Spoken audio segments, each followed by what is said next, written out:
സീമ വിനീതാണ് നമുക്കിപ്പോൾ. Hi Seema. Hi ഏട്ടാ. ശരിക്കും അടുത്ത ജന്മത്തിലും ട്രാൻസ് വുമണായി ജനിക്കണമെന്നാണ് സീമ പറയുന്നത്. അതൊരു പക്ഷേ ഇന്നത്തെ ഒരു പൊസിഷൻ നല്ലതാണ്. എല്ലാവരെയും ഇൻസ്പയർ ചെയ്യുന്ന, കമ്മ്യൂണിറ്റിയെ മാത്രമല്ല ടോട്ടൽ മനുഷ്യരെ തന്നെ ഇൻസ്പയർ ചെയ്യുന്ന ഒരു പൊസിഷനിലേക്ക് വന്നു. അതിൻ്റെ ഒരു പ്രിവിലേജും കൂടെ അതിനകത്ത് ഉണ്ടാവാം, ആ സന്തോഷവും അതിനകത്ത് ഉണ്ടാവാം. എൻ്റെ കമ്മ്യൂണിറ്റിയിൽ തന്നെയുള്ള പല ആൾക്കാരും ഞാൻ എൻ്റെ അഭിപ്രായം പറയുമ്പോൾ പലവരും പറഞ്ഞ് ഞാൻ കേട്ടിട്ടുണ്ട്, സീമയ്ക്ക് പ്രിവിലേജ് ഉള്ളത് കൊണ്ടാണ് സീമ സംസാരിക്കുന്നതെന്ന്.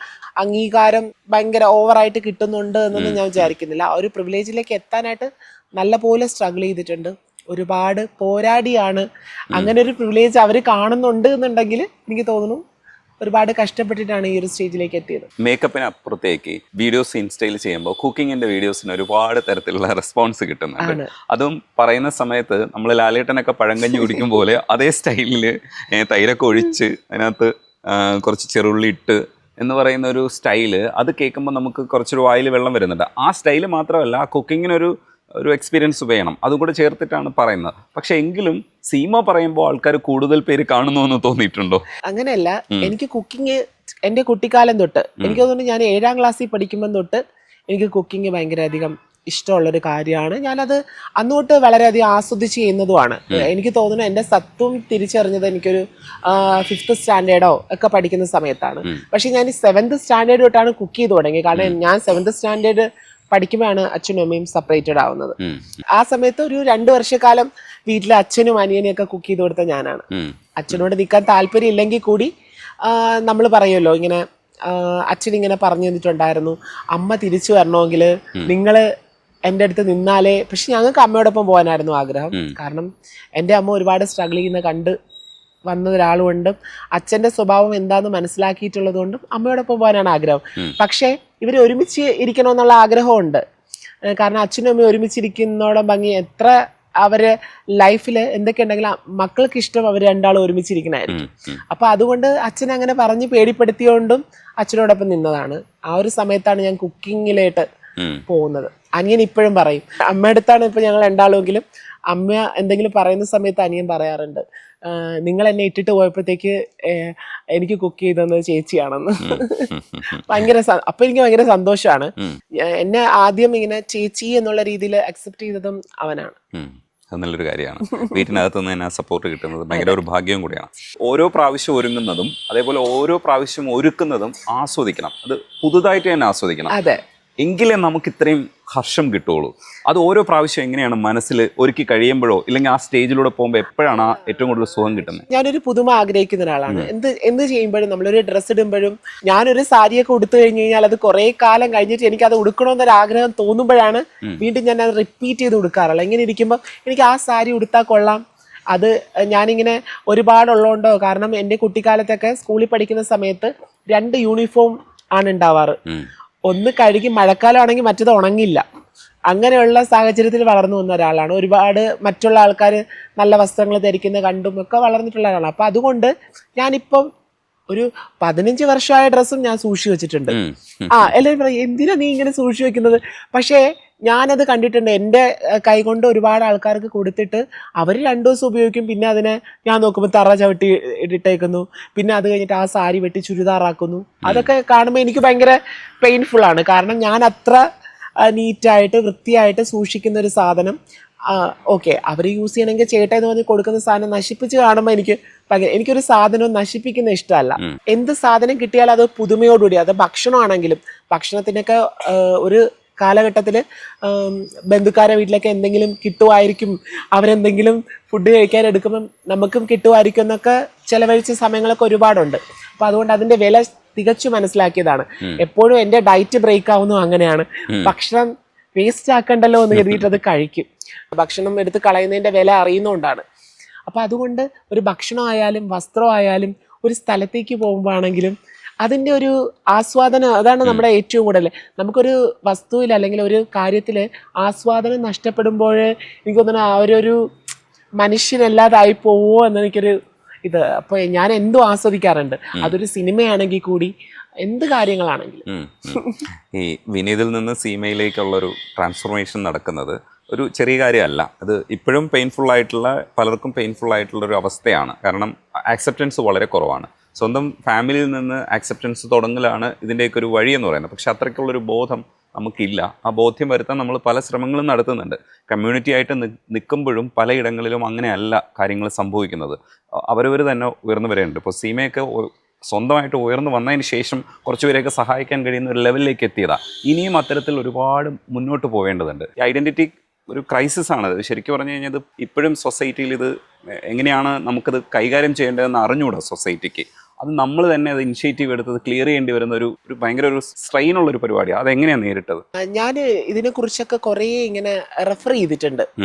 എന്താണ് ട്രാൻസ് വുമൺ, എന്താണ് ട്രാൻസ് മെൻ, അതുപോലെ തന്നെ ഒരു ട്രാൻസ്ജെൻഡർ ഏതൊക്കെ കാര്യങ്ങളിലൂടെയാണ് കടന്നു പോകുന്നത്, അവരുടെ മാനസികാവസ്ഥ എന്താണ്, ഞാൻ സർജറി കഴിഞ്ഞു കഴിഞ്ഞാൽ എൻ്റെ മാനസികാവസ്ഥ എന്തായിരിക്കും എന്നൊക്കെ ഞാൻ വർഷങ്ങൾക്ക് മുൻപേ തന്നെ അത് മനസ്സിലാക്കിയിട്ടുണ്ട്.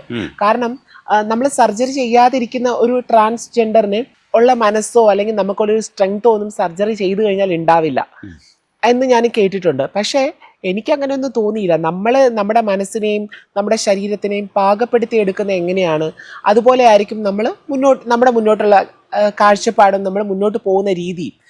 പിന്നെ അതുപോലെ തന്നെ എൻ്റെ സത്വം തിരിച്ചറിഞ്ഞ് ഞാനിങ്ങനെ എൻ്റെ നാട് വിട്ട് ഓടാനോ അല്ലെങ്കിൽ നമ്മൾ പലപ്പോഴും കാണുന്ന കൂട്ടം ചേർന്ന് നമ്മുടെ ഒരു പറ്റം ആളുകൾ താമസിക്കുന്നിടത്ത് കൂട്ടം കൂടി താമസിക്കാനോ അതിനൊന്നും ഞാൻ താല്പര്യപ്പെട്ടിരുന്ന ഒരാളെയല്ല.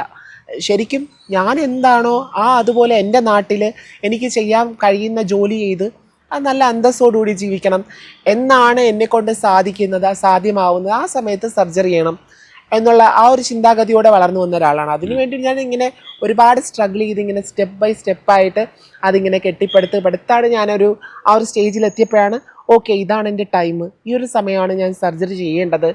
അപ്പോൾ ആ ഒരു സമയത്ത് സർജറി ചെയ്താൽ എനിക്ക് സെറ്റിലാവാൻ കഴിയും, എനിക്ക് ഓക്കെ ആണ്, ഈ സമയവും സന്ദർഭവും ഓക്കെ ആണ് എന്ന് തോന്നിയ സമയത്താണ് ഞാൻ ആ ഒരു പ്രൊസീജിയറിലേക്ക് പോയതും.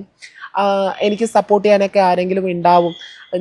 ഇപ്പോൾ എനിക്കൊരു ഒരിക്കലും ഒരു വാടക വീട്ടിൽ കിടന്നിട്ട് സർജറി ചെയ്യാനായിട്ട് ഞാൻ ആഗ്രഹിക്കുന്നുണ്ടായിരുന്നില്ല. അപ്പോൾ എനിക്കറിയാം വാടക വീട്ടിലൊക്കെ താമസിക്കുന്ന ഒരുപാട് പേര് സ്ട്രഗിൾ ചെയ്യുന്നതും ഒരു വീട് കിട്ടാതാവുന്നതും ഒരു ട്രാൻസ് ആണെന്ന് കരുതുമ്പം 5000 രൂപ വാടക വാങ്ങുന്നിടത്ത് 10000 രൂപ വാങ്ങുന്നതും ഒക്കെ കണ്ടിട്ടുള്ള ഒരാളാണ്. 9 വർഷം ഞാനും വാടക വീട്ടിൽ 2-3 വീടുകളായിട്ട് മാറി മാറി താമസിച്ചിട്ടാണ് സ്വന്തമായിട്ടൊരു വീട് സ്വന്തമാക്കുന്നത്. അപ്പോൾ എനിക്കറിയാം ഈ ഒരു സാഹചര്യം, എനിക്ക് വീട് സ്വന്തമായി കൃത്യം 6 മാസമായപ്പോൾ ഞാൻ സർജറി ചെയ്തു എന്നുള്ളതാണ്. അപ്പോൾ ഞാൻ എവിടെയാണെങ്കിലും ആരും ഇറങ്ങി പോവാൻ പറയരുത്. എനിക്ക് സ്വതന്ത്രമായിട്ട് എൻ്റെ വീട്ടിൽ ഞാൻ എന്താണോ അങ്ങനെ എനിക്ക് ജീവിക്കാൻ സാധ്യമാകണം എന്നുള്ളൊരു സ്റ്റേജിലാണ് ഞാൻ അങ്ങനെ സർജറിയിലേക്ക് പോയതും ഒക്കെ. ഈ കമ്മ്യൂണിറ്റി ലിവിങ് എന്ന് പറയുമ്പോൾ ഈ കമ്മ്യൂണിറ്റിയെ പ്രൊട്ടക്റ്റ് ചെയ്യാൻ വേണ്ടി പലപ്പോഴും നമ്മൾ ആ ഒരു സംഘടിതമായി നിൽക്കുമ്പോൾ ഉണ്ടാകുന്ന കുറേ ആക്ടിവിറ്റീസ് ഉണ്ടാവും. അതിനകത്ത് ഈ പറയുന്ന പോലെ പല കാറ്റഗറിയിൽ ഇതിനെ തിരിക്കുകയും ഒരു നേതാവ് ഉണ്ടാവുകയൊക്കെ ചെയ്യുന്ന തരത്തിലുള്ള പ്രശ്നങ്ങൾ ഇതിനകത്ത് വന്നിട്ടുണ്ട്. ഇതൊക്കെ അഭിമുഖീകരിക്കുന്നത് ഒരു വലിയ വിഷയമാണ്. ഇന്നും നിലനിൽക്കുന്ന ഒരു കമ്മ്യൂണിറ്റി ലിവിങ് ഉണ്ട്. ഇതിനകത്തു നിന്നൊക്കെ ഇപ്പോൾ കേരളത്തിൽ മറ്റൊരു തരത്തിലാണ് ഇതിൻ്റെ ഒരു സ്റ്റാൻഡ് എന്ന് പറയുന്നത്. ഇപ്പോൾ നിങ്ങളെപ്പോലുള്ള ഒരു തൊഴിൽ തേടിയിട്ടും സ്വന്തമായിട്ട് ഏണിങ്സ് ഉണ്ടാക്കിയിട്ടും എങ്ങനെയാണ് മുന്നോട്ട് പോകേണ്ടതെന്ന് കാണിച്ചു കൊടുത്തിട്ടുണ്ട്. അതൊരു മാതൃകയാവുമ്പോഴും പലയിടത്തും നമുക്ക് ഇനിയും ഇടപെടേണ്ടതുണ്ട് എന്ന് തോന്നുന്ന അവസ്ഥകളിലൊക്കെ എങ്ങനെയാണ് സീമയുടെ മനസ്സ് പ്രതികരിക്കുക? തികച്ചും നമ്മൾ പറയും ഒരു ഗ്രൂപ്പ് ഉണ്ടാക്കും, അതിനൊരു തലവൻ ഉണ്ടാവും, എന്നിട്ട് അവരെ നിയന്ത്രിക്കും എന്നൊക്കെ പറയും. എൻ്റെ ഒരു അറിവായി തുടങ്ങിയ സമയത്ത് ഞാനും ആദ്യം ഇതുപോലെ ഇങ്ങനെ നമുക്ക് കാരണം നമ്മുടെ വീട്ടിൽ നിന്നും കുടുംബത്തിൽ നിന്നും സ്നേഹം കിട്ടുന്നില്ലല്ലോ. അപ്പൊ ഞാൻ ഇൻഡിവിജ്വലായിട്ടാണ് ജോലി ചെയ്യുന്നതെങ്കിലും ഞാൻ ഇൻഡിപെൻഡൻ്റ് ആയിട്ട് നിൽക്കുന്ന ഒരു വ്യക്തിയാണെങ്കിൽ കൂടി ഞാൻ വിചാരിച്ചു എനിക്കും അതുപോലെ അമ്മയുടെ സ്നേഹം അല്ലെങ്കിൽ അതുപോലൊരു സിസ്റ്റർ ബ്രദർ നമ്മുടെ വീട്ടിൽ നിന്ന് കിട്ടാത്ത പരിഗണന ചിലപ്പം ഇങ്ങനെ കിട്ടുമായിരിക്കും എന്ന് കരുതിയിട്ട് കുറച്ച് കാലം ഞാനിങ്ങനെ ഇവർ പറഞ്ഞ പരിവാർ എന്നൊക്കെയാണ് പറയുന്നത്, അങ്ങനെ പരിവാർ ബേസ്ഡ് ഇങ്ങനെ പോയതാണ്. അപ്പോഴാണ് ഞാൻ അതിൻ്റെ ഉള്ളിലേക്ക് കടന്നപ്പോഴാണ് അത് തികച്ചും നമുക്ക് പോകാൻ പറ്റാത്ത ഒരു സാഹചര്യമാണ്. സാധാരണ ഞാൻ അന്ന് ചിന്തിച്ചു തുടങ്ങി, ഒരാണിനും പെണ്ണിനും എന്തുകൊണ്ട് പരിവാർ ഉണ്ടാവുന്നില്ല, ഒരാണിനും പെണ്ണിനും എന്തുകൊണ്ട് ഗ്രൂപ്പ് ഉണ്ടാവുന്നില്ല? അവർക്ക് ഗ്രൂപ്പ് ഉണ്ടെങ്കിൽ ഈ സമൂഹത്തിൽ ജീവിക്കാൻ കഴിയുള്ളൂ. അപ്പം നമുക്ക് എന്തിനാണ് ഇതുപോലുള്ള ഗ്രൂപ്പ്? അപ്പം നമ്മൾ തന്നെ നമ്മളെ വേർതിരിച്ച് നമ്മൾ വേറൊരു കാറ്റഗറി ആണെന്ന് പറയുന്നതുകൊണ്ടല്ലേ. നമ്മൾ എല്ലാവരെയും പോലെ ഈക്വാലിറ്റി വേണം, നമ്മൾ ഈക്വലായിട്ട് എല്ലാവർക്കും ഇടയിൽ ജീവിക്കണം എന്ന അവകാശം നമ്മൾ അതിനുവേണ്ടി പോരാടുമ്പോൾ എന്തിനാണ് നമ്മൾ മാറ്റി നിർത്തി ഒരു ഗ്രൂപ്പ് തിരിക്കുന്നത്? ഗ്രൂപ്പ് തിരിച്ച് അവിടെ നമ്മൾ ആരൊക്കെയോ ആണ് എന്ന് എഴുതിയിട്ട് നമ്മൾ തന്നെ നമ്മളെ മാറ്റി നിർത്തുകയല്ലേ എന്നൊരു ചിന്താഗതി എനിക്ക് വന്നു. അത് ചിലപ്പോൾ എല്ലാവരെയും ഒരു ചിന്താഗതി ആയിരിക്കില്ല, പക്ഷെ എൻ്റെ ചിന്താഗതി അങ്ങനെയാണ്. നമുക്ക് അങ്ങനെ ഒരു ഗ്രൂപ്പിൻ്റെ ആവശ്യമില്ല. നമുക്ക് സമൂഹത്തിലിറങ്ങി സ്വൈരവിഹാരം ചെയ്യാനും നമ്മുടെ കാര്യങ്ങൾ ജോലി ചെയ്യാനും നമുക്ക് സ്വൈരമായി കിടന്നുറങ്ങാനും ഒക്കെ ഗ്രൂപ്പിൻ്റെ ആവശ്യം ഉണ്ടെന്ന് എനിക്ക് തോന്നിയില്ല. അപ്പോൾ ഞാൻ അതിൽ നിന്ന് കമ്മിങ് ഔട്ടായി. എനിക്കത് വേണ്ടാന്ന് തോന്നി. തികച്ചും പറഞ്ഞാൽ ഞാൻ ഇന്നത്തെ സാഹചര്യത്തിലാണെങ്കിൽ ഞാൻ ഒരിക്കലും അങ്ങനൊരു ഗ്രൂപ്പിലേക്ക് പോവുകയോ അല്ലെങ്കിൽ അവരുമായിട്ട് സഹകരിക്കുകയോ അങ്ങനെയൊന്നും ചെയ്യില്ല. തികച്ചും ഇന്ന് ഒരു ഐഡൻറ്റിറ്റി റിവീൽ ചെയ്ത് വരുന്ന സത്വം തിരിച്ചറിഞ്ഞ് വരുന്ന കുട്ടികളെയൊക്കെ ഇതുപോലെയുള്ള ഗ്രൂപ്പുകൾ ഉണ്ടാക്കി ഒരുപാട് ആൾക്കാർ വർക്കിന് വേണ്ടിയിട്ടൊക്കെ ഉപയോഗിക്കുന്നുണ്ട്. അതൊക്കെ തികച്ചും എനിക്ക് മോശമായിട്ട് തോന്നിയിട്ടുണ്ട്. ഇന്ന് നമ്മുടെ സാഹചര്യം അനുസരിച്ച് ഒരുപാട് ജോലിയൊക്കെ കിട്ടും. നമ്മൾ ശ്രമിച്ചു കഴിഞ്ഞാൽ നിരവധി ജോലി കിട്ടും. അതിന് സാഹചര്യം ഇല്ലെന്ന് പറയുന്നെങ്കിൽ കൂടി ഒരുപാട് സാഹചര്യങ്ങൾ ഇന്ന് സമൂഹത്തിൽ കിട്ടുന്നുണ്ട്. ഒരുപാട് അംഗീകരിക്കുന്ന മനുഷ്യരുണ്ട്. നമുക്ക് ചെയ്യാൻ സാധ്യമാകുന്ന ജോലികൾ ഒരുപാടുണ്ട്. പക്ഷെ അതിന് നമ്മൾ തയ്യാറാവണം. എളുപ്പത്തിൽ നമുക്ക് ഒരു ദിവസം ഒരു രാത്രി കൊണ്ട് ഇത്ര 1000 രൂപകൾ വേണം, നമുക്ക് മേലും അനങ്ങാതെ കിട്ടുന്ന, അത് തികച്ചും നല്ലതിനല്ല എന്നൊക്കെ തോന്നിയിട്ടുണ്ട്. എല്ലാ മനുഷ്യരും ഇൻഡിവിജ്വലായിട്ട് നിൽക്കണമെന്നാണ്. പക്ഷേ നമ്മുടെ കൊച്ചിയിൽ തന്നെ തെരുവുകളിലൊക്കെ വർക്കേഴ്സിനെ കാണുന്നവരിൽ കൂടുതലും ട്രാൻസ്ജെൻഡേഴ്സ് ആണ്. അപ്പോൾ അത് വിസിബിലിറ്റി ഉള്ള സ്ഥലങ്ങളിൽ ചെയ്യേണ്ടി വരുന്നത് അത്തരം മോശം സാഹചര്യത്തിലാണ് അവരുടെ അവസ്ഥ എന്നാണ് നമുക്ക് മനസ്സിലാക്കാൻ കഴിയുന്നത്. സെക്സ് വർക്കേഴ്സിൻ്റെ കാര്യത്തിൽ അവർ കൂടുതലാണെന്ന് നമുക്ക് ഒരിക്കലും പറയാൻ പറ്റില്ല. പക്ഷേ ഈ വിസിബിലിറ്റി ഉള്ള സ്ഥലങ്ങളിൽ ചെയ്യേണ്ടി വരുന്ന ഒരു ഗതികേട് കൂടിയാണ്. തികച്ചും പറഞ്ഞാൽ ആണിലും പെണ്ണിലും വർക്ക് ചെയ്യുന്ന ഒരുപാട് ആൾക്കാരുണ്ട്. അതുപോലെ തന്നെ ട്രാൻസ്ജെൻഡേഴ്സിലും നിരവധി ആൾക്കാരുണ്ട്. അത് നമ്മൾ പബ്ലിക്കിൽ കാണുന്നത് ഈ ട്രാൻസ്ജെൻഡേഴ്സിന് മാത്രമാണെന്നേ ഉള്ളൂ. ഈ ആണിലും പെണ്ണിലും വർക്ക് ചെയ്യുന്ന ധാരാളം ആൾക്കാരുണ്ട്, ധാരാളം ആൾക്കാരങ്ങനെ പോകുന്നവരുണ്ട്. അത് നമ്മൾ പബ്ലിക്കലി കാണുന്നില്ല. നമ്മൾ സമൂഹം പലപ്പോഴും കല്ലെറിയുമ്പോഴും ഇങ്ങനെയുള്ള ഒരു പറ്റം ആൾക്കാരെ മോശം പറയുമ്പോഴും പല ആൾക്കാരും ഒളിഞ്ഞും മറിഞ്ഞും നിന്ന് വീഡിയോ എടുത്ത് പോസ്റ്റ് ചെയ്യുമ്പോഴും ഒക്കെ നമ്മളൊരു കാര്യം മനസ്സിലാക്കേണ്ടത്, ഒരു വ്യക്തിയും സ്വന്തമായിട്ട് ഒരു സെക്സ് വർക്കർ ആവുന്നില്ല. സമൂഹത്തിൽ മാന്യൻ എന്ന് പറഞ്ഞു കിടക്കുന്ന ഈ പുരുഷന്മാര് പോകുമ്പോഴല്ലേ അവര് അത്രയും ഒരു സെക്സ് വർക്കിലേക്ക് പോകുന്നത്. അപ്പോൾ ഇത്രയും മാന്യത കാണിച്ച് സമൂഹത്തിന്റെ മുന്നിൽ നല്ല പിള്ള ചമയുന്ന ആൾക്കാർ പോയില്ല എന്നുണ്ടെങ്കിൽ അങ്ങനെ ഒരു സെക്സ് വർക്ക് ട്രാൻസ്ജെൻഡേഴ്സിലും ഉണ്ടാവില്ല. ഇവര് പോകാൻ ആൾക്കാരുണ്ടല്ലോ. ഈ പകല് വന്നിട്ട് കമന്റ് ബോക്സിൽ വന്ന് മോശം പറയുന്ന മനുഷ്യര് രാത്രിയിൽ നോക്കുമ്പോൾ ഇവരൊക്കെ തന്നെയാണ് ഈ റോഡിൽ പോയിട്ട് പ്രോത്സാഹിപ്പിക്കുന്നത്, ഇവര് തേടുന്നത്. അത്തരം അവസ്ഥകൾ മാറേണ്ടതുണ്ട്. എനിക്ക് തോന്നുന്നു സീമയ്ക്ക് ശരിക്കും ചൈൽഡ് അബ്യൂസ് നേരിടേണ്ടി വന്നു എന്നാണ് ഞാൻ മനസ്സിലാക്കുന്നത്. അത് ഒരു ട്രാൻസ് ആണെന്ന് തിരിച്ചറിഞ്ഞതുകൊണ്ടല്ല, സാധാരണ ഒരു കുട്ടിക്കുണ്ടാവുന്ന അബ്യൂസ് ആയിരുന്നോ അതെ ഇങ്ങനെ ഒരു കുട്ടിക്ക് പ്രത്യേകിച്ച് നിങ്ങളുടെ ഐഡന്റിറ്റി തിരിച്ചറിഞ്ഞതിന് ശേഷമാണോ അബ്യൂസ് ഉണ്ടായത്? അല്ല, എനിക്ക് കുട്ടിക്കാലത്ത് എന്താ പറയാ സെക്ഷൽ അബ്യൂസ് അല്ല ഉണ്ടായിട്ടുള്ളത്. എനിക്ക് വന്നിട്ട് മാനസികമായിട്ട് നമ്മൾ ഒരു ട്രാൻസ് ആണ് എന്ന് കാണുമ്പോഴത്തേക്ക് എനിക്ക് ഫാമിലിയിൽ നിന്നും അതുപോലെ തന്നെ മറ്റുള്ള ആൾക്കാരിൽ നിന്നും ഒക്കെ എനിക്ക് ഒരുപാട് ഉണ്ടായിട്ടുണ്ട്. അതെനിക്ക് മറ്റുള്ള ആൾക്കാരിൽ നിന്ന് കൂടുതൽ ദേഹോപദ്രവമായിട്ടും ഒക്കെ കിട്ടിയിട്ടുള്ളത്. കാരണം എനിക്ക് സ്കൂളിലൊക്കെ പോകാൻ എനിക്ക് ഭയങ്കര മടിയായിരുന്നു. സ്കൂളിൽ ഒക്കെ വെച്ചിട്ട് കുട്ടികളെ ഉപദ്രവിക്കുക. അതുപോലെ തന്നെ നമ്മൾ പോകുന്ന വഴിയിൽ ഈ ടീനേജ് ആയിട്ടുള്ള ആൾക്കാരുണ്ടാവും, നമ്മൾ ചെറിയ കുട്ടികളായിരിക്കും. അപ്പം നമ്മുടെ ചേഷ്ടകളും നമ്മുടെ കാര്യങ്ങളൊന്നും നമുക്ക് അറിയാൻ പറ്റില്ല. അപ്പം എന്നെ ഈ വഴിയിലൊക്കെ നിന്നിട്ട് ആൾക്കാർ ഉപദ്രവിച്ചിട്ടുണ്ട്. ഇങ്ങനെ എന്താ പറയുക, നീ ആണാ, ഈ നമ്മൾ ശരിക്കും പറഞ്ഞു കഴിഞ്ഞാൽ ഈ മൂവിയിലൊക്കെ കാണുന്ന പോലെ അതിൻ്റെ തന്നെ പോലെ നീ ആണാണോ പെണ്ണാണോ നോക്കട്ടെ, നമുക്കൊരു സംശയമുണ്ട്, അങ്ങനെയൊക്കെ പറഞ്ഞിട്ടൊക്കെ അങ്ങനെ ആൾക്കാർ, ഞാൻ അങ്ങനെ ഓടി നിലവിളിച്ചുകൊണ്ട് ഓടിയിട്ടുണ്ട്. ചിലപ്പോൾ എൻ്റെ വീട്ടിലേക്ക് പോകുന്ന വഴിയെന്ന് വെച്ചാൽ ഭയങ്കര വിജനമായിട്ടുള്ള വഴിയാണ്. അപ്പോൾ ഇങ്ങനെ ആളുകൾ ഇന്നും ആ ആൾക്കാരെയൊക്കെ കാണുമ്പോൾ എൻ്റെ മനസ്സിൽ ഭയങ്കര ഒരു ഇതാണ്, ഇവരൊക്കെ എത്ര പകൽമാന്യന്മാരായിട്ടാണ് നടക്കുന്നത് എന്നുള്ളതാണ്. അപ്പോഴത്തേക്ക് ഇങ്ങനെ പോകുമ്പോൾ ഈ ആണാണോ പെണ്ണാണോ അവർക്ക് ഡൗട്ടാണ്. അവർക്ക് ശരിക്കും എന്താണ് ഐഡൻറ്റിറ്റി എന്ന് എന്താണെന്നും ശരിക്കും അറിയാം. നമ്മൾ അന്നൊരു ആ ഒരു ഐഡൻറ്റിറ്റി അറിഞ്ഞ് നമ്മളെ അറിയാതെയാണ് നമ്മൾക്കുള്ളിലേക്ക് ആ ഒരു ഇത് നമ്മുടെ ആ ചേഷ്ട, സ്ത്രീകളുടെ ചേഷ്ട വരുന്നത്. നമ്മൾ അറിഞ്ഞുകൊണ്ട് അഭിനയിക്കുന്നതോ ആക്ട് ചെയ്യുന്നതോ ഒന്നുമല്ല. അപ്പം ആ ഒരു സമയം ഞാനിങ്ങനെ എൻ്റെ വീട്ടിന് അത് അടുത്തുകൂടി പോകുന്ന ആരെങ്കിലും കൂട്ടിനുണ്ടോ എന്നൊക്കെ ഇങ്ങനെ നോക്കി നിന്നിട്ടുണ്ട്. ഞാനതുപോലെ തന്നെ ഒരു ഫ്ലവർ മില്ലിൽ ജോലി ചെയ്യുന്ന സമയത്താണെങ്കിലും ഞാൻ ശരിക്കും ഒരു 5-6 കിലോമീറ്റർ നടന്നാണ് ഈ ഫ്ലവർ മില്ലിൽ ജോലി ചെയ്യാനായിട്ട് പോകുന്നത്. അപ്പോൾ അവിടെ ഈ അരി ഉഴുന്നൊക്കെ ആട്ടി കഴിഞ്ഞിട്ടൊക്കെ സമയം 7-8 മണിയാവും. എന്നിട്ട് പിന്നെ നടന്നാണ് പോകുന്നത്. കാരണം എനിക്ക് തുച്ഛമായ, എനിക്ക് തോന്നുന്നു 1500-1600 രൂപയാണ് മാസം കിട്ടുക. എത്ര വയസ്സായിരുന്നു അപ്പോൾ? അപ്പോൾ എനിക്ക് 14 എന്തോ വയസ്സേ ഉള്ളൂ. ഞാൻ 9th കഴിഞ്ഞ് ആ ഒരു സമയമാണ്. നടന്നാണ് പോവുക. അപ്പോൾ ഞാനിങ്ങനെ പരിചയക്കാരെങ്കിലും ഉണ്ടെങ്കിൽ അതുവഴി നടന്നു പോവാമല്ലോ എന്ന് വെച്ചിട്ട് ഇങ്ങനെ, പക്ഷെ ആരും കാണില്ല. അപ്പോൾ എനിക്ക് ഈ ഒരു എൻ്റെ ഒരു വീടിൻ്റെ ആ ജംഗ്ഷൻ കഴിഞ്ഞിട്ട് വീടിനടുത്തേക്കുള്ള ഒരു നമ്മൾ പറയും ഇങ്ങനെ വാഴപ്പണ അല്ലെങ്കിൽ ഏലാവാരം എന്നൊക്കെയാണ് നമ്മളവിടെ പറയുന്ന ഭാഷ. അപ്പോൾ ആ സ്ഥലം കടന്നു കിട്ടണം. അതിന് വേണ്ടിയിട്ട് ഇങ്ങനെ കടയുടെ അവിടെ ഇങ്ങനെ വെയിറ്റ് ചെയ്ത് നിൽക്കുമായിരുന്നു, ആരെങ്കിലും പോകുന്നുണ്ടെങ്കിൽ. കാരണം എനിക്ക് പേടിയാണ്, ഇവരിങ്ങനെ ചാടി വീഴും, ഇങ്ങനെ പേടിപ്പിക്കും, അങ്ങനെ ഭയപ്പെടുത്തും, അങ്ങനെയൊക്കെ ഒരുപാട് എനിക്ക് അങ്ങനെ പ്രശ്നങ്ങൾ ഉണ്ടായിട്ടുണ്ട്. അങ്ങനെ പേടിച്ചിട്ടുണ്ട്, അങ്ങനെ പോവാൻ മടിച്ചിരുന്നിട്ടുണ്ട്. ഇങ്ങനെ ഇവർ ഇങ്ങനെ ഭീതിപ്പെടുത്തുന്ന കാരണം ഭയങ്കര എനിക്ക് അങ്ങനെ പ്രശ്നങ്ങൾ ഉണ്ടായിട്ടുണ്ട്. ഈ മേക്കപ്പിലേക്ക് വരുന്നതിന് മുമ്പ് എന്തൊക്കെ ജോലിയാണ് ചെയ്തിട്ടുള്ളത്? അയ്യോ, ചെയ്തിട്ടുള്ള ജോലികളാണെങ്കിൽ ഒരുപാട്. കുട്ടിക്കാലത്ത് അച്ഛന് ഈ ഐസൊക്കെ വിൽക്കുന്ന പണിയായിരുന്നു. നമ്മൾ കോലൈസ് അങ്ങനത്തെ ഐസ് ഉണ്ടല്ലോ, അപ്പോൾ ഇങ്ങനെ ഒരു സ്റ്റോള് പോലെ ഇങ്ങനെ ഇതായിട്ടുണ്ടായിരുന്നു, അങ്ങനെ ഐസൊക്കെ വിൽക്കുന്ന അങ്ങനത്തെ സംഭവമാണ്.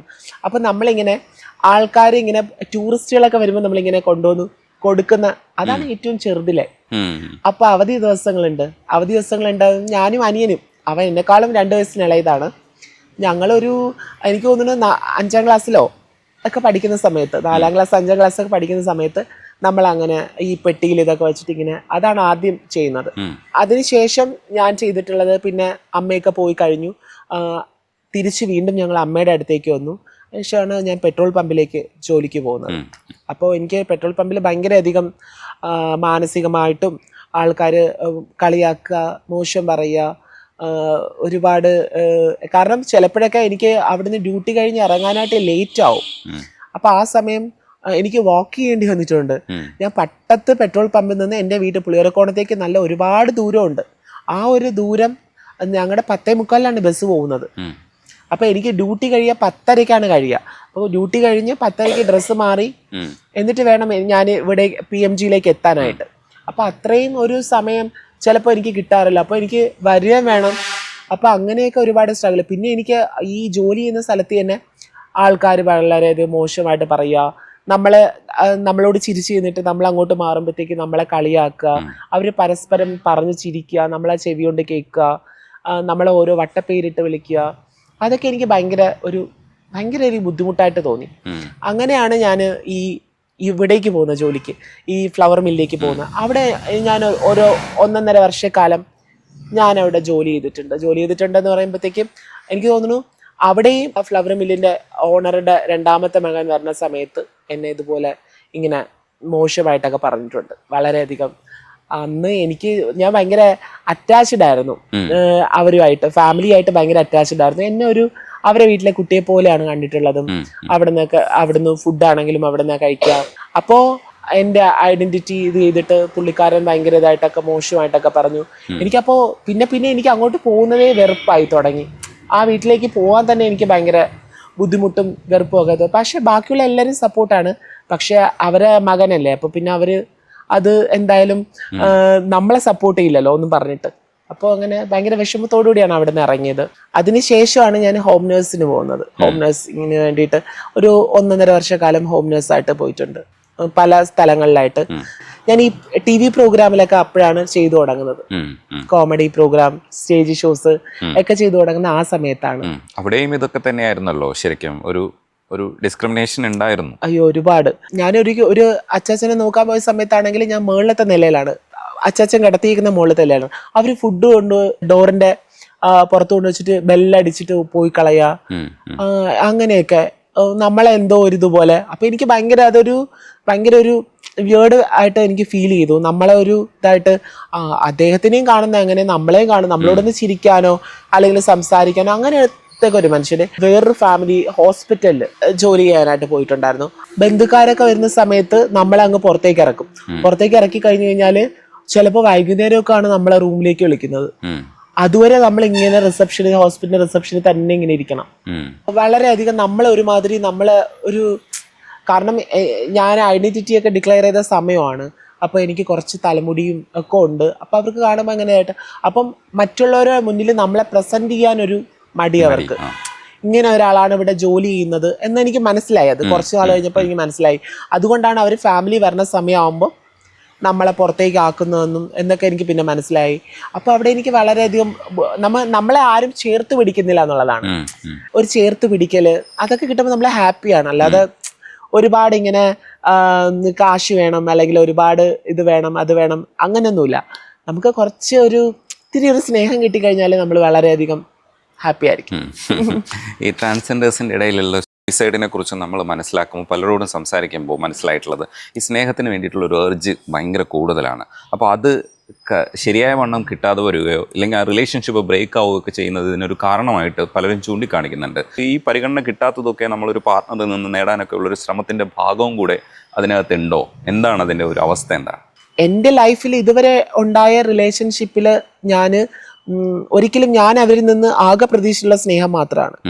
പക്ഷെ നമ്മൾ വിചാരിക്കുന്ന പോലെ ആയിരിക്കില്ല മനുഷ്യർ നമ്മളെ സമീപിക്കുന്നത്. അതിപ്പോൾ സൗഹൃദത്തിലായാലും അല്ലെങ്കിൽ ഇപ്പോൾ ഫാമിലിയിലായാലും ചെറിയൊരു വിശ്വാസക്കുറവ് എല്ലാ മനുഷ്യരോടും എനിക്കുണ്ട്. കാരണം അതാണ് അനുഭവം, ജീവിതത്തിൽ ഉണ്ടായിട്ടുള്ള അനുഭവങ്ങൾ അങ്ങനെയാണ്. നമ്മൾ ഈ ഒരു ട്രാൻസ് പേഴ്സൺ എന്നുള്ള രീതിയിൽ നമ്മളങ്ങ് അവരിൽ നിന്ന് കിട്ടുന്ന യഥാർത്ഥ സ്നേഹമായിരിക്കും, അവർ നമ്മളെ പ്യുവറായിട്ട് സ്നേഹിക്കുകയായിരിക്കും എന്നൊക്കെ വിചാരിച്ച് നമ്മൾ വേറൊന്നും പ്രതീക്ഷിക്കുന്നില്ല.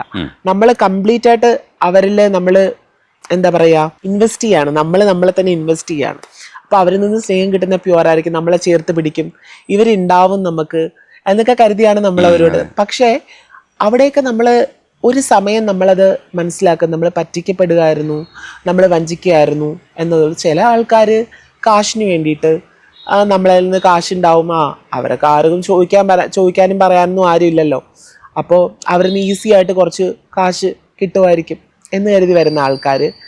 ചില ആൾക്കാർ എന്താണ് ഇവർ എന്ന് അറിയാൻ വേണ്ടിയിട്ട് അങ്ങനെ സമീപിക്കുന്ന ആൾക്കാർ. അങ്ങനെയൊക്കെയാണ് കൂടുതലും ഈ ട്രാൻസ് പീപ്പിളിൻ്റെ അടുത്തേക്ക് ഒരു സ്നേഹമായിട്ട് വരുന്ന ആൾക്കാരെന്ന് എനിക്ക് തോന്നിയിട്ടുണ്ട്.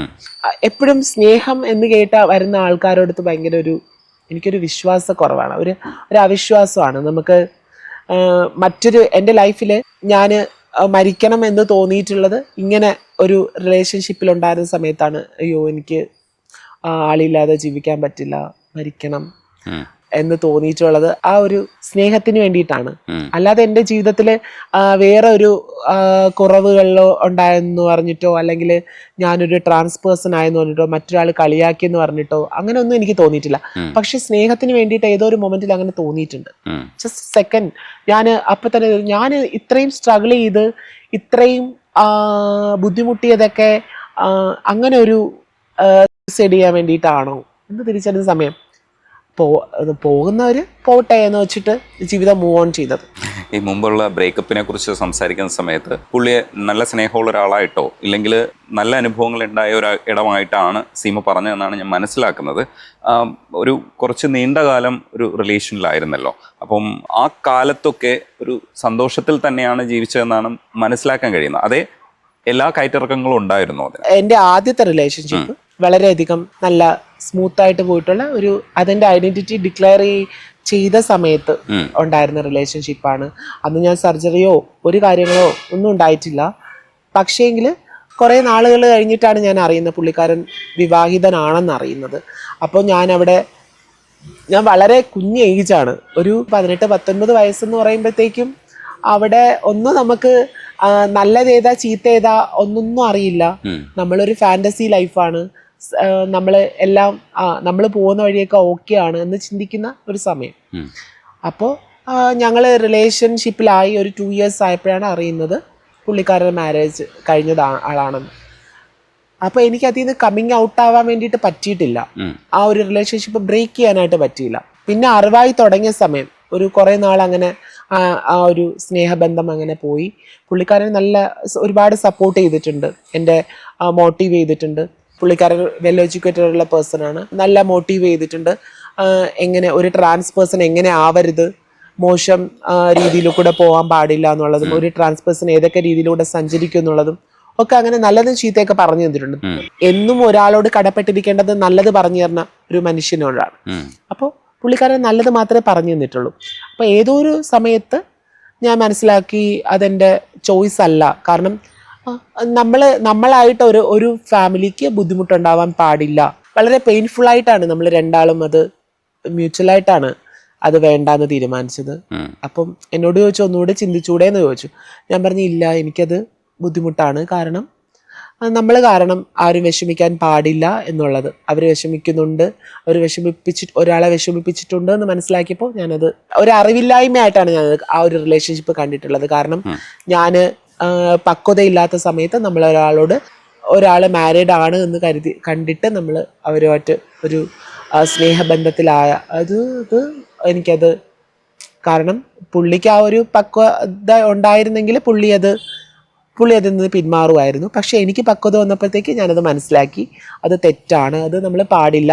ഇപ്പോഴും കമൻറ്റ് ചെയ്തൊക്കെ എന്നെ വേദനിപ്പിക്കാറുണ്ട്. അങ്ങനെ ഒരാളുടെ ജീവിതം ഉണ്ടായിരുന്നില്ലേ, അങ്ങനെ ഒരു റിലേഷൻഷിപ്പ് ഉള്ള ഒരാളെയല്ലേ എങ്ങനെയെന്ന്. പക്ഷെ അങ്ങനെയല്ല, ഞാൻ തേടിപ്പോയതോ ഒന്നുമല്ല, എന്നെ തേടി വന്നൊരു വ്യക്തിയായിരുന്നു. എന്നെ ഇഷ്ടമാണെന്ന് ഇങ്ങോട്ടാണ് പറഞ്ഞത്. അങ്ങനെ ഞങ്ങൾ ഇഷ്ടം അങ്ങനെ തുടങ്ങിയതാണ്. ആദ്യം കാണാതെ ഒരു 5-6 മാസം, അത് കഴിഞ്ഞിട്ടാണ് പിന്നെ ഞങ്ങൾ കാണുന്നതും. അന്നെൻ്റെ സർജറിയോ കാര്യങ്ങളോ ഒന്നും കഴിഞ്ഞിട്ടുണ്ടായിരുന്നില്ല. പക്ഷെ ആ ഒരു ഇഷ്ടം, നമ്മൾ അന്നൊരു സ്നേഹം, ഒരാളിൽ നിന്നൊരു സ്നേഹം കിട്ടണം എന്ന് ആഗ്രഹിച്ചിരുന്ന ഒരു സമയത്ത്, ഞാൻ ഇപ്പോഴും പറയുമ്പോൾ എൻ്റെ ഒരു ബ്രദറിനെ പോലെ അല്ലെങ്കിൽ അച്ഛനെ പോലെയൊക്കെ ആയിരുന്നു ആ ഒരു മനുഷ്യൻ. ഒരുപാട് വഴി കാട്ടി തന്നിട്ടുണ്ട്. നല്ല വഴി ഏതാണ് നമ്മൾക്ക് പറഞ്ഞു തന്നിട്ടുണ്ട്. അങ്ങനെ ആരും ഇന്നത്തെ കാലത്ത് പറഞ്ഞു തരുമെന്ന് തോന്നുന്നില്ല. പക്ഷേ ഒരു ജോലി ചെയ്യണം, നല്ലതായിട്ടൊരു വീടുണ്ടാവണമെന്നും നല്ല രീതിയിൽ ജീവിക്കണമെന്നൊക്കെ ഒരുപാട് പറഞ്ഞു തന്നിട്ടുണ്ട്. എന്നെക്കാളൊക്കെ നല്ല ഏജ് ഡിഫറൻ്റ് ഉള്ള ഒരു മനുഷ്യനായിരുന്നു. പക്ഷെ നല്ലൊരു ആളായിരുന്നു. അതുകൊണ്ട് നമ്മൾ പറയില്ലേ, നല്ലൊരു രീതിയിൽ തന്നെ ആ ബന്ധം അവസാനിപ്പിക്കണമെന്നുള്ളത്. അപ്പം അങ്ങനെ പിന്നെ കുറേ നാൾ ഞാനിങ്ങനെ ഒന്നുമില്ലാത്ത സമയത്ത് ഞാൻ വിചാരിച്ചു, നമ്മളെ മനസ്സിലാക്കുന്നത് ഒരു ട്രാൻസ് പേഴ്സൺ ആയിരിക്കും.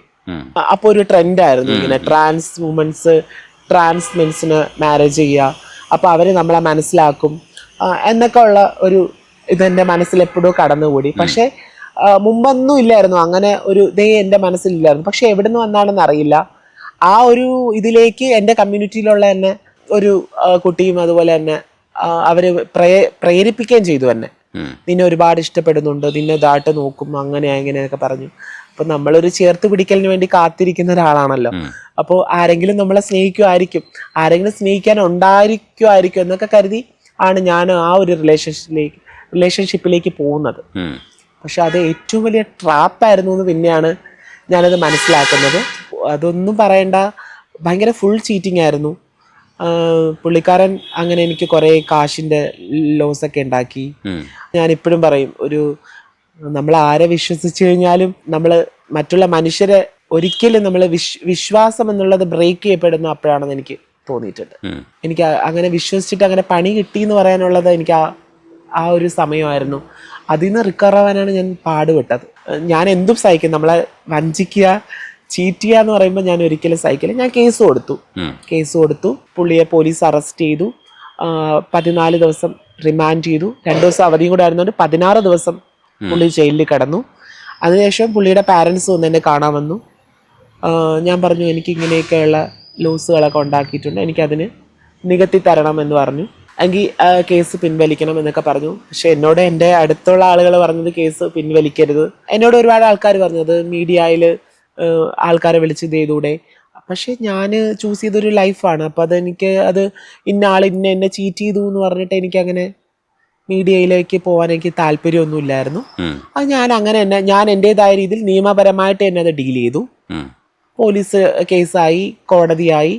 പിന്നെ പാരൻസ് വന്ന് എന്നെ കണ്ടു, തെറ്റുകൊണ്ട് പറ്റിപ്പോയതാണ് എന്നൊക്കെ പറഞ്ഞ് എന്നോട് മാപ്പ് പറഞ്ഞു.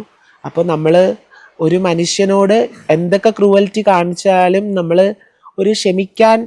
നമ്മളോട് ക്ഷമ യാചിക്കുമ്പോൾ ക്ഷമിക്കണം എന്നുള്ളതാണ് എൻ്റെ ഒരു തിയറി എന്ന് പറഞ്ഞു കഴിഞ്ഞാൽ. അതാണല്ലോ മനുഷ്യനും മൃഗങ്ങളും തമ്മിലുള്ള വ്യത്യാസമാണ്. ഒരാൾ നമ്മളോട് അത്രയും ക്ഷമ യാചിക്കുമ്പോൾ നമ്മളത് ക്ഷമിക്കുക. അവർക്കുള്ള എന്നായാലും കർമ്മയിൽ വിശ്വസിക്കുന്ന ഒരാളാണ്. എന്നായാലും അവർക്കുള്ള നമ്മൾ അത്രയും വിശ്വസിച്ച് സ്നേഹിച്ച ഒരാളിൽ നിന്ന് അങ്ങനെ ഒരു ഇൻസിഡന്റ് ഉണ്ടാകുമ്പോൾ എന്നായാലും അവർക്ക് അങ്ങനെ ഒരു കാര്യത്തിലൂടെ തന്നെ ചിലപ്പോൾ അവർക്ക് ഈശ്വരൻ കൊടുക്കും എന്നുള്ളതാണ്. അപ്പം ഞാൻ അങ്ങനെ ഞാൻ പറഞ്ഞു കേസ് ഒന്നുമില്ല, എനിക്ക് എഴുതി ഒപ്പിട്ട് തന്നു, എനിക്ക് യാതൊരുവിധ ബുദ്ധിമുട്ടും ഒന്നും ഉണ്ടാവില്ല, എനിക്ക് ഉണ്ടായിട്ടുള്ള നഷ്ടം അവർ പരിഹരിച്ച് തരും എന്നുള്ളതും എനിക്ക് ചെയ്തു തന്ന അങ്ങനെ ഞാൻ ആ കേസ് വിഡ്രോ ചെയ്തു.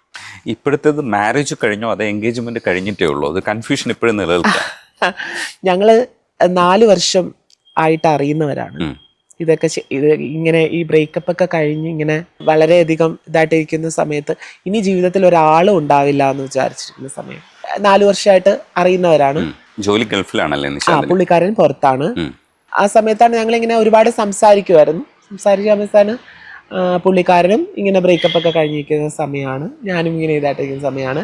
രണ്ടുപേരും ഒരു ചീറ്റ് ചെയ്യപ്പെട്ട അങ്ങനെ ഒരു റിലേഷൻഷിപ്പിൽ നിന്ന് കമ്മിങ് ഔട്ടായ സമയത്ത് ആണ് ഞങ്ങളിങ്ങനെ സംസാരിച്ചിരുന്ന സമയത്താണ് ഇങ്ങനെ എന്നാ പിന്നെ നമുക്കിങ്ങനെ കല്യാണം കഴിച്ചുകൂടെ. ഞാനൊന്നും കല്യാണത്തിനെ കുറിച്ച് പോലും ചിന്തിച്ചിട്ടില്ല.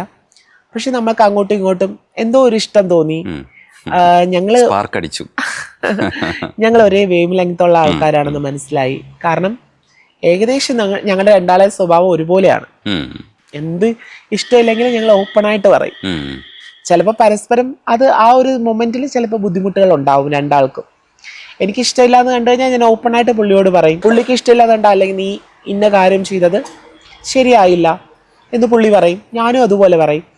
അപ്പൊ നോക്കിയപ്പോൾ കൊള്ളാം, അങ്ങനെ അടുത്താണല്ലോ സ്നേഹം തോന്നി എനിക്ക്. അത് എന്തും ഓപ്പണായിട്ട് പറയുമ്പോൾ ഇതായിട്ട് ഭയങ്കര നമ്മൾ ഒരു ബിൽഡപ്പ് ചെയ്യാൻ വേണ്ടി മാത്രമായിട്ടുള്ള അങ്ങനെ ഒരാളല്ല, ഒരു സാധാരണക്കാരനാണ്. അതാണ് എനിക്ക് കൂടുതൽ ഇഷ്ടമായത്. ഭയങ്കര ജെന്യൂൻ ആയിട്ടുള്ള ഒരു സാധാരണക്കാരനാണ്. എന്തും തുറന്നു പറയുന്ന, എന്തും പറയാനായിട്ട് മടിയില്ലാത്ത ഒരാള്. അപ്പോൾ ചേർത്ത് പിടിക്കുമെന്ന് ഉറപ്പുണ്ട്. നമുക്ക് മനുഷ്യന്റെ കാര്യമാണ്, നമുക്ക് ചേർത്ത് പിടിക്കുന്ന ഉറപ്പ് തോന്നിയ സമയത്താണ് എൻഗേജ്മെന്റിലേക്ക് പോയതും. അപ്പോൾ രണ്ടാളുടെയും ഒരു എന്താ പറയുക, വിവാഹം വേണം എന്നൊരു തീരുമാനത്തിലേക്ക് പോയപ്പോൾ തന്നെ നമുക്ക് വിവാഹമായിട്ട് വേണം, എല്ലാവരും പങ്കെടുക്കുന്ന എല്ലാവരെയും നമ്മളെ സ്നേഹിക്കുന്ന കുറച്ച് പേരുടെ അനുഗ്രഹത്തോടുകൂടി വിവാഹമായിട്ട് വേണം എന്ന് അന്ന് തന്നെ ഞങ്ങൾ തീരുമാനിച്ചതാണ്. ഈ എന്നാണ് കല്യാണം വേണമെന്ന് ചിന്തിച്ചു തുടങ്ങിയ സമയത്ത് തന്നെ എല്ലാവരെയും അനുഗ്രഹത്തോടുകൂടി കല്യാണം വേണമെന്ന് തീരുമാനിച്ചതാണ്. ഒഫീഷ്യലി ഒന്ന് രജിസ്റ്റർ ചെയ്തിട്ട് എൻഗേജ്മെന്റ് മതി എന്നുള്ളത് ഞങ്ങൾ ഒഫീഷ്യലി രജിസ്റ്റർ ചെയ്ത സമയത്താണ് എൻഗേജ്മെന്റ് എന്നുള്ളത്. കുറച്ച് പേര് മാത്രം, 10-15 പേര് മാത്രം പങ്കെടുത്ത ഒരു ചെറിയൊരു ഫംഗ്ഷൻ ആയിരുന്നു എൻഗേജ്മെന്റ്. ദെൻ കല്യാണം എന്നുള്ളത് നമ്മുടെ രണ്ടാളുടെ സ്വപ്നമാണ്, എൻ്റെയും പുള്ളിയുടെയും സ്വപ്നമാണ്. പുള്ളിയുടെ പാരൻസും എൻ്റെ പാരൻസും ഒക്കെ നിന്നിട്ട് എന്നെ സ്നേഹിക്കുന്നവരും പുള്ളിയെ സ്നേഹിക്കുന്നവരും ഞങ്ങളുടെ ഈ ബന്ധം അംഗീകരിക്കുന്നവരും എല്ലാവരെയും ചേർത്ത് വെച്ചുള്ള ഞങ്ങളുടെ കല്യാണം ഡേറ്റ് ആയിട്ടില്ല, ഡേറ്റ് ഫിക്സ് ചെയ്തിട്ടില്ല. ഒരു 2-3 ഡേറ്റ് ഇങ്ങനെ പുള്ളി വരുന്നതിനനുസരിച്ചും ഒരു 2-3 ഡേറ്റ് ഇങ്ങനെ നോക്കി അതിൽ കൺവീനിയന്റ് ആയിട്ടുള്ള ഒരു ദിവസം നടത്താം എന്നുള്ള ഇതിലാണ് ഇരിക്കുന്നത്. അങ്ങനെ 2-3 ദിവസം ഇങ്ങനെ നോക്കി വെച്ചിട്ടുണ്ട്. ഇല്ല, പുള്ളി വരുന്നതും കൂടെ അനുസരിച്ച് കല്യാണമായിട്ട് നടത്തണം. ഒരു സിമ്പിൾ ആൻഡ് ഹമ്പിൾ ആയിട്ടുള്ള ഒരു ഫംഗ്ഷൻ ആയിട്ട് തന്നെ നടത്തണം. കല്യാണം മാത്രമേ ഉള്ളൂ, വേറെ ഫംഗ്ഷൻസ് ഒന്നുമില്ല നമുക്ക്. അങ്ങനെ ഞങ്ങൾ രണ്ടാളും അങ്ങനെ ഒരുപാട് ഫംഗ്ഷൻസ് ഒന്നും ഇങ്ങനെ പോകണമെന്നോ അല്ലെങ്കിൽ അങ്ങനത്തെ ഫംഗ്ഷൻ അങ്ങനെ നടത്തണമെന്നൊന്നും ആഗ്രഹിക്കാത്തവരാണ്. രണ്ടാൾക്കാരും സിമ്പിൾ ആയിട്ടുള്ള ആളാണ്. പുള്ളിയും വളരെ സിമ്പിളാണ്. പുള്ളിക്കാരനാണെങ്കിലും ഒരു മുണ്ടും ഒരു ഷർട്ടും കിട്ടിയാൽ പുള്ളി ഓക്കെയാണ്. എവിടെയാണെങ്കിലും അത് ഒരിടത്തേക്ക് പോകണമെങ്കിലോ അല്ലെങ്കിൽ എവിടേക്ക് പോകണമെങ്കിലോ അങ്ങനെ എനിക്ക് ഇന്നത് വേണം, ഞാൻ ഇന്നതേ ഇട്ട് പോവുള്ളൂ, അങ്ങനെയൊന്നുമില്ല. ഞാൻ ഇന്നത് ഇടണമെന്ന് പറഞ്ഞാൽ പുള്ളി പറയില്ല, ഞാൻ ഇതിൽ ഓക്കെ ആണെന്ന് പറയുന്ന ഒരാളാണ്. ഇപ്പൊ സീമയുടെ വിവാഹത്തിന് സീമ ആരാ ഒരുക്കുക? ബാക്കി എല്ലാവരുടെ വിവാഹത്തിന് സീമ ഒരുക്കുകയും ഭയങ്കര അപ്രീസിയേഷൻ വാങ്ങിക്കുകയും അനുഗ്രഹമൊക്കെ കൊടുക്കുകയൊക്കെ ചെയ്യുന്ന ആളാണ്. അപ്പോൾ സീമ ആരാണെന്ന് ഒരുക്കുക? സ്വന്തമായിട്ട് ഒരുമോ? എല്ലാ ആൾക്കാരും ചോദിക്കുന്ന ഒരു കാര്യമാണ് എൻ്റെ ഇതിൽ ആരാണ് ഒരുക്കുക എന്നുള്ളത്. പക്ഷെ അത് ഞാൻ ഇപ്പോഴും തീരുമാനിച്ചിട്ടില്ല, എനിക്കൊരു ഐഡിയ ഇല്ല. അത് ആരെന്ത് ചെയ്യുന്നോ അല്ലെങ്കിൽ ഇപ്പോൾ ഹെയർ ആര് ചെയ്യുന്നോ അല്ലെങ്കിൽ മേക്കപ്പ് ആര് ചെയ്യുന്നോ സാരി ആര് ഉടുപ്പിക്കുന്നോ ഒന്നും ഈ നിമിഷം വരെ ഈ മൊമെന്റ് വരെ ഞാനതിന് തീരുമാനിച്ചിട്ടില്ല. അതെന്നെ ഭയങ്കര അധികം കൺഫ്യൂസ്ഡ് ആക്കുന്ന ഒരു കാര്യമാണ്. എന്ത് ചെയ്യണം, ഞാൻ അതിലേക്ക് എന്താണ് ചെയ്യേണ്ടതെന്നുള്ളത് ഞാൻ തീരുമാനം എടുത്തിട്ടില്ല. പക്ഷെ ഓപ്ഷൻസ് ഒരുപാടുണ്ട്. പക്ഷെ എൻ്റെ അടുത്ത് നിൽക്കുന്ന ആളുകളൊക്കെ പറഞ്ഞ് ഞാൻ തന്നെ മേക്കപ്പ് ചെയ്യണം, ചെയ്താൽ മതി, വളരെ സിമ്പിളായിട്ട്. അപ്പോൾ പുള്ളിക്കാണെങ്കിലും ഇങ്ങനെ ഒരുപാട് മേക്കപ്പ് ഇടുന്നതിനോടോ ഒരുപാട് ഇങ്ങനെ ആ ഡ്രസ്സ് ഈ ഡ്രസ്സ് അങ്ങനെയൊക്കെ ഇടണമെന്നോ അങ്ങനെയൊന്നുമില്ല. പുള്ളി എൻ്റെ ആ ഒരു ഇതാണ് പുള്ളിക്ക് ഇഷ്ടമായത് തന്നെ. എൻ്റെ ഒരു ഡ്രസ്സിങ് വളരെ സിമ്പിളായിട്ട് എന്തെങ്കിലും ഒരു സാരി കിട്ടിക്കഴിഞ്ഞാൽ ഓക്കെയാണ്, അല്ലെങ്കിൽ ഒരു സെറ്റ് മുണ്ട് കിട്ടിക്കഴിഞ്ഞാൽ ഓക്കെയാണ്. അങ്ങനെ ഒരിത് ഞാനും അത് തന്നെയാണ് ആഗ്രഹിക്കുന്നത്. ഒരു സിമ്പിളായിട്ട് റെഡി ആവണം എന്നാണ് ആഗ്രഹിക്കുന്നത്. പിന്നെ വിവാഹം എന്ന് പറയുമ്പോൾ എല്ലാവർക്കും ഒരു സിമ്പിൾ ആണെങ്കിൽ കൂടി നമുക്ക് ഇങ്ങനെ വിവാഹ പന്തലിലേക്ക് പറഞ്ഞ ഒരു സങ്കല്പമൊക്കെ ഉണ്ടല്ലോ. എൻ്റെ കമ്മ്യൂണിറ്റിയിലൊക്കെ ഉള്ള കുറെ ആളുകൾ എന്നെ കളിയാക്കും, ഞാൻ ട്രാൻസ്ജെൻഡേഴ്സിലെ കുലസ്ത്രീയാണെന്നൊക്കെ പറയും. പക്ഷെ അങ്ങനെയല്ല കേട്ടോ. വിവാഹം എന്ന് പറയുമ്പോൾ നമ്മള് പ്രഹസനമല്ലാതെ വളരെ പണ്ടത്തെ ഒരു രീതിയിൽ, ട്രഡീഷണൽ രീതിയിൽ, പഴയ കാലത്തെ പോലെ അങ്ങനെയൊക്കെ റെഡി ആവണം, അങ്ങനെയൊക്കെ ഒരു കല്യാണം വേണം, അങ്ങനെയാണ് എൻ്റെ ആഗ്രഹം. പുള്ളിയുടെ അങ്ങനെ തന്നെയാണ്. ഞങ്ങൾ രണ്ടാളും ഡിസ്കസ് ചെയ്ത് അങ്ങനെ തന്നെയാണ്, അങ്ങനെ ഒരു വിവാഹമാണ് ആഗ്രഹിക്കുന്നത്. പല ഡ്രസ്സുകൾ സീമ ഇടുമ്പോഴും ചില ഡ്രസ്സ് ഇപ്പോൾ ഇട്ടിരിക്കുന്ന സാരിയിൽ പോലും ഒരു തരത്തിൽ ഈ പറയുന്ന പോലെ കുലസ്ത്രീ ഇമേജിനെ കൊണ്ടുവന്നിട്ടുണ്ട്. അത് മനഃപൂർവ്വം ചെയ്യുന്നതായിരിക്കില്ല, പക്ഷെ അങ്ങനെ ഒരു ട്രഡീഷണൽ ആയിട്ടൊരു ഡ്രസ്സ് സെലക്ട് ചെയ്യുന്നത് കൊണ്ടാണ് അത്തരത്തിലുള്ള ഇമേജ്. പിന്നെ വർത്തമാനത്തിലൊക്കെ ഈ കാണുന്ന ചില കാൽപ്പനിക സ്വപ്നങ്ങളെ കുറിച്ചൊക്കെ പറയുമ്പോൾ നമ്മൾ അതിനകത്ത് എവിടെയോ ഒരു കുലസ്ത്രീ ഇല്ലേ എന്നൊരു സെർച്ച് ചെയ്യുന്നുണ്ടല്ലോ. ശരിക്കും അത് സ്വന്തമായിട്ട് അതിനെ ക്രിട്ടിസൈസ് ചെയ്തിട്ടുണ്ടോ? ഇല്ല, ഞാൻ ആക്ച്വലി ഞാൻ പറയുന്നത് എൻ്റെ ശരികളാണ് എനിക്ക് തോന്നിയത്. ഞാനങ്ങനെ കുലസ്ത്രീ അങ്ങനെയൊന്നുമല്ല. ഞാൻ ഒരുപാട് മോഡേൺ ആയിട്ടുള്ള ഡ്രസ്സൊക്കെ ഇട്ടൊക്കെ ഫോട്ടോഷൂട്ടും കാര്യങ്ങളൊക്കെ ഞാൻ നേരത്തെ ചെയ്തിട്ടുണ്ട്. അപ്പോൾ ഒരു സമയം ആയപ്പോഴത്തേക്ക് ഞാൻ തോന്നി ഇതിൻ്റെ ഒന്നും ആവശ്യമുണ്ടെന്ന് തോന്നുന്നില്ല എന്നെനിക്ക് തോന്നി. ഇപ്പോഴും ഒരുപാട് ആൾക്കാർ ഷൂട്ടുമായിട്ടൊക്കെ ബന്ധപ്പെട്ട് സമീപിക്കുമ്പോൾ ചോദിക്കും, എക്സ്പോസ്ഡ് ആയിട്ടുള്ള ഷൂട്ട് ചെയ്യാവോ, ആ ഷൂട്ട് ചെയ്യാവോ, ഈ ഷൂട്ട് ചെയ്യാവോ.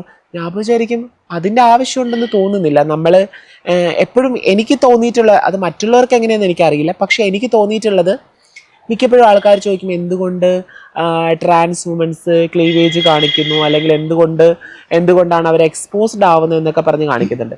അത് നമ്മളിപ്പോൾ കമൻറ്റ് ബോക്സ്, പല ട്രാൻസ് വുമൻസിനെയും കമൻറ്റ് ബോക്സ് നോക്കിക്കഴിഞ്ഞാൽ തന്നെ അറിയാം കുലകളാടുന്നെന്നും പിന്നെ അതുപോലെ ചിരട്ടയാണോ എന്നൊക്കെ ചോദിക്കുന്ന കമൻറ്റുകൾ കാണുമ്പോൾ അറിയാം. അപ്പോൾ അവരെ പ്രൂവ് ചെയ്യാൻ ഒരു ഞങ്ങളും ഗേളാണ്, ഞങ്ങളും സ്ത്രീയാണ്, ഞങ്ങൾക്കും ഇതൊക്കെ ഉണ്ടെന്ന് ചിലരൊക്കെ പ്രൂവ് ചെയ്യാൻ നടക്കുന്ന പോലെ എനിക്ക് തോന്നിയിട്ടുണ്ട്. അങ്ങനെ നമ്മ എന്നാൽ മാത്രമേ ആൾക്കാരെ വിശ്വസിക്കുള്ളൂ അങ്ങനെയൊക്കെ ഉള്ളത് തോന്നിയിട്ടുണ്ട്. പക്ഷേ അങ്ങനെയൊന്നും അല്ല. ഈ മറ്റുള്ളവർ കരുതുന്ന പോലെ പണ്ട് കാലത്ത് ഇങ്ങനെ നമ്മൾ കഞ്ഞിയും കറിയൊക്കെ വെച്ച് കളിക്കുമ്പം അച്ഛനും അമ്മയൊക്കെ ആവുമ്പം ആൺകുട്ടികളാണ് അമ്മയാവുന്നെങ്കിൽ ചിരട്ടയൊക്കെ വെച്ച് കെട്ടിയൊക്കെ പോയതുപോലെ അതൊന്നും അല്ല. ഇപ്പോൾ ഒരുപാട് അഡ്വാൻസ്ഡ് ആയിട്ടുള്ളതാണ്. നമ്മൾ ആഗ്രഹിക്കുന്ന തരത്തിൽ നമ്മുടെ ശരീരം, ഇപ്പോൾ ഞാൻ ആഗ്രഹിക്കുകയാണ് എനിക്ക് പെണ്ണായിട്ട് ജീവിക്കണം, സ്ത്രീയായിട്ട് ജീവിക്കണം. ഞാൻ അതിന് വേണ്ടിയിട്ടുള്ള തയ്യാറെടുപ്പുകൾ ഒരുപാട് നടത്തിയിട്ടാണ്. ഇന്ന് പറയും പോലെ പല ആളുകളും പറയും പോലെ ഒരു മാനസിക രോഗമോ അങ്ങനെയൊന്നുമല്ല. മാനസിക രോഗമാണെങ്കിൽ ചികിത്സിക്കാം, അല്ലെങ്കിൽ പല ആൾക്കാരും മന്ത്രവാദം നടത്തുന്നു, അല്ലെങ്കിൽ ഹോസ്പിറ്റലിൽ കൊണ്ടുപോകുന്നു, എൻ്റെ കുഞ്ഞിന് മാനസിക രോഗമാണ്, അങ്ങനെയാണ് ഇങ്ങനെയാണെന്ന്. അങ്ങനെയൊന്നുമല്ല. നമ്മൾ ആഗ്രഹിച്ച് അങ്ങനെയാണ്. നമ്മൾ പെട്ടെന്ന് ഇന്നത്തെ കാലത്ത് ചില കുട്ടികൾ പെട്ടെന്ന് പോയിട്ട് അങ്ങ് സർജറി ചെയ്യും, ഓടിപ്പോയിട്ട്. അതിനെക്കുറിച്ച് കൂടുതലൊന്നും നമ്മളൊക്കെ വർഷങ്ങളോളം എടുത്തിട്ടാണ് ഈ ഒരു സർജറിയുടെ ഒരു പോസിബിലിറ്റിയെ സ്വന്തം ആഗ്രഹത്തെ കറക്റ്റായിട്ട് ഫിക്സ് ചെയ്യാതെ പോയിട്ട് ഉപയോഗിച്ച് കഴിഞ്ഞാൽ ശരിക്കും അത് ഉപയോഗിക്കേണ്ടതുണ്ടോ എന്നൊരു ചോദ്യമുണ്ട്. ഒരാൾ എങ്ങനെയാണ് തീരുമാനം എടുക്കേണ്ടത്, അങ്ങോട്ടേക്ക് മാറേണ്ടതുണ്ട്? അല്ല, അതാണ് ഞാൻ പറഞ്ഞത്. ഇന്ന് നമ്മൾ കണ്ടുവരുന്ന ഈ പരിവാർ അല്ലെങ്കിൽ കുടുംബങ്ങൾ അങ്ങനെയൊക്കെ പറഞ്ഞിട്ട് വരുന്ന ഇതില് പെട്ടെന്ന് നമ്മളൊരു പരിവാറിലേക്ക് പോകുമ്പോൾ, അല്ലെങ്കിൽ പെട്ടെന്ന് ഒരു കുടുംബത്തിലേക്ക് പോകുമ്പോൾ പെട്ടെന്ന് അവർ പറയുന്ന അവരെ കുടുംബത്തിൽ ഇത്ര ആൾക്കാർ സർജറി ചെയ്തെന്ന് പറഞ്ഞാൽ അവർക്കൊരു ഡിമ്പാണ്. അപ്പൊ പെട്ടെന്ന് തന്നെ സർജറി നടത്തും. ഇവരെല്ലാരും കൂടി ഇത് അവരെ പ്രോത്സാഹിപ്പിച്ച് അങ്ങനെ നടത്തും. അങ്ങനെ സർജറി ചെയ്തതിന് ശേഷം തിരിച്ച് കൺവേർട്ടായി വന്ന ആൾക്കാരും ഉണ്ട്. നമുക്ക് കേരളത്തിൽ തന്നെ 2-3 ആൾക്കാരെ എനിക്കറിയാം അങ്ങനെ തിരിച്ച് കൺവേർട്ടായി വന്നവർ. അപ്പോൾ അവിടേക്ക് എത്തിപ്പെടുമ്പോഴാണ് അവർ മനസ്സിലാക്കുന്ന അവർ പോവേണ്ട ആ ഒരു പാത്ത് ഓഫ് വേ അതല്ല എന്നുള്ളത്. അവർക്കത് കൺഫ്യൂസ്ഡ് ആവും. അവര് ഐഡന്റിറ്റി ക്രൈസിസ് ഉണ്ടാവുന്ന അപ്പോഴാണ്. നമുക്ക് മനസ്സിലാക്കാൻ പറ്റില്ല. നമ്മൾ കൺഫ്യൂസ്ഡ് ആയി നിൽക്കുന്ന സമയത്ത് ഒരാളെ ഒന്ന് പറയണ അവർക്ക് കറക്റ്റ് ആയിട്ടുള്ള ഒരു ട്രാൻസ് വുമൺ ആവാൻ പാകപ്പെട്ടതാണോ അവരുടെ മനസ്സും ശരീരവും എന്നുള്ളതൊന്നും ചിന്തിക്കാതെ പെട്ടെന്ന് ആളെണ്ണം കൂട്ടാനും അങ്ങനെയൊക്കെ വേണ്ടി ചെയ്യുന്ന ഒരുപാട് ആളുകളുണ്ട്. അല്ലാതെ നല്ല രീതിയിൽ എല്ലാം പറഞ്ഞ് മനസ്സിലാക്കി കൊടുക്കുന്ന മനുഷ്യരും ഉണ്ട്, ട്രാൻസ് സമൂഹത്തിലുണ്ട്. ഒരുപാട് പേര് പെട്ടെന്ന് വന്നിട്ട് എനിക്ക് സർജറി ചെയ്യണം, എനിക്ക് പെണ്ണാവണം, എന്തോ ഒരു ഇതുപോലെ എനിക്ക് അങ്ങ് പെണ്ണാവണം, എനിക്ക് അങ്ങ് സർജറി ചെയ്യണം എന്നൊക്കെ ഭയങ്കര ഇതായിട്ടാണ് പറയുന്നത്. അവർ വിചാരിക്കുന്നു നമുക്ക് കുറേ പ്രിവിലേജ് കിട്ടുമായിരിക്കും, കുറേ ഇതൊക്കെ കിട്ടുമായിരിക്കും. അങ്ങനെയൊക്കെ വരുന്ന ആളുകളും ഉണ്ട്, ഫാൻറ്റസി ആയിട്ട് വരുന്ന ആളുകളും ഉണ്ട്. പക്ഷേ ഒരുപാട് വർഷം സ്ട്രഗിൾ ചെയ്ത് ഇതിലോട്ട് വന്ന ഒരുപാട് മനുഷ്യരുണ്ട്. അവരൊന്നും അങ്ങനെ പറഞ്ഞ് തെറ്റിദ്ധരിപ്പിക്കുകയോ അങ്ങനെ പറഞ്ഞ് ഇവരെ കൺവിൻസ് ചെയ്ത് ആ ഒരു റൂട്ടിലേക്ക് കൊണ്ടുപോവുകയോ അങ്ങനെയൊന്നും ചെയ്യത്തില്ല. പക്ഷേ ഇങ്ങനെ പെട്ടെന്ന് വന്ന കുറച്ച് ആളുകൾ ഇങ്ങനെ കൺവിൻസ് ചെയ്ത് കുറേ കുട്ടികളെ അങ്ങനെ ട്രാപ്പിലാക്കിയ ആളുകൾ ഒരുപാട് പേരുണ്ട്. ഈ LGBTQIA+, അതായത് ഇനിയും നമ്മൾ ഒരുപാട് ഐഡൻറ്റിറ്റീസിനെ നമ്മൾ തിരിച്ചറിയേണ്ടതുണ്ട്. ശാസ്ത്രം മുന്നോട്ട് പോകും തോറും നമുക്ക് അത്തരത്തിലൊക്കെ തിരിച്ചറിവുകൾ വരും. പക്ഷേ നമുക്കിപ്പോൾ അറിയാവുന്ന കാര്യങ്ങൾ പോലും സമൂഹത്തിൽ കൃത്യമായിട്ട് എത്തിയിട്ടുണ്ടോ എന്നുള്ളത് സംശയമാണ്. കാരണം അങ്ങനെ ഒരു റെസ്പോൺസ് അല്ല കിട്ടിക്കൊണ്ടിരിക്കുന്നത്. അപ്പം ഈ ഡിസ്ക്രിമിനേഷൻസൊക്കെ മാറി വരുന്നൊരു ആഗ്രഹം നമുക്കുള്ളപ്പോഴും ഇതൊക്കെ സാധ്യമാവുന്നതിന് കുറച്ചുകൂടെ പ്രവർത്തനങ്ങൾ നടത്തേണ്ടതുണ്ട്. ചില സിലബസിലൊക്കെ നമ്മൾ ഉൾപ്പെടുത്തുന്നതിനെ കുറിച്ചുള്ള ഡിസ്കഷൻസ് പോകുമ്പോഴും കൃത്യമായിട്ട് അതൊക്കെ പ്രതിഫലിക്കുന്നുണ്ടോ? ഇതിനുള്ള അവബോധം ആൾക്കാർക്ക് നമ്മളിപ്പോൾ സ്കൂളുകളിലൊക്കെ ആയാലും അല്ലെങ്കിൽ കോളേജിലൊക്കെ ആയാലും നമ്മൾ അവയർനെസ് കൊടുക്കുന്നുണ്ട്. ഇപ്പോഴും കുറേ ആൾക്കാർ അത് കേൾക്കാൻ തയ്യാറാവാത്ത ഒരുപാട് മനുഷ്യരുണ്ട്. തെറ്റിദ്ധാരണ പരത്തുന്ന ഒരുപാട് ആൾക്കാരുണ്ട്.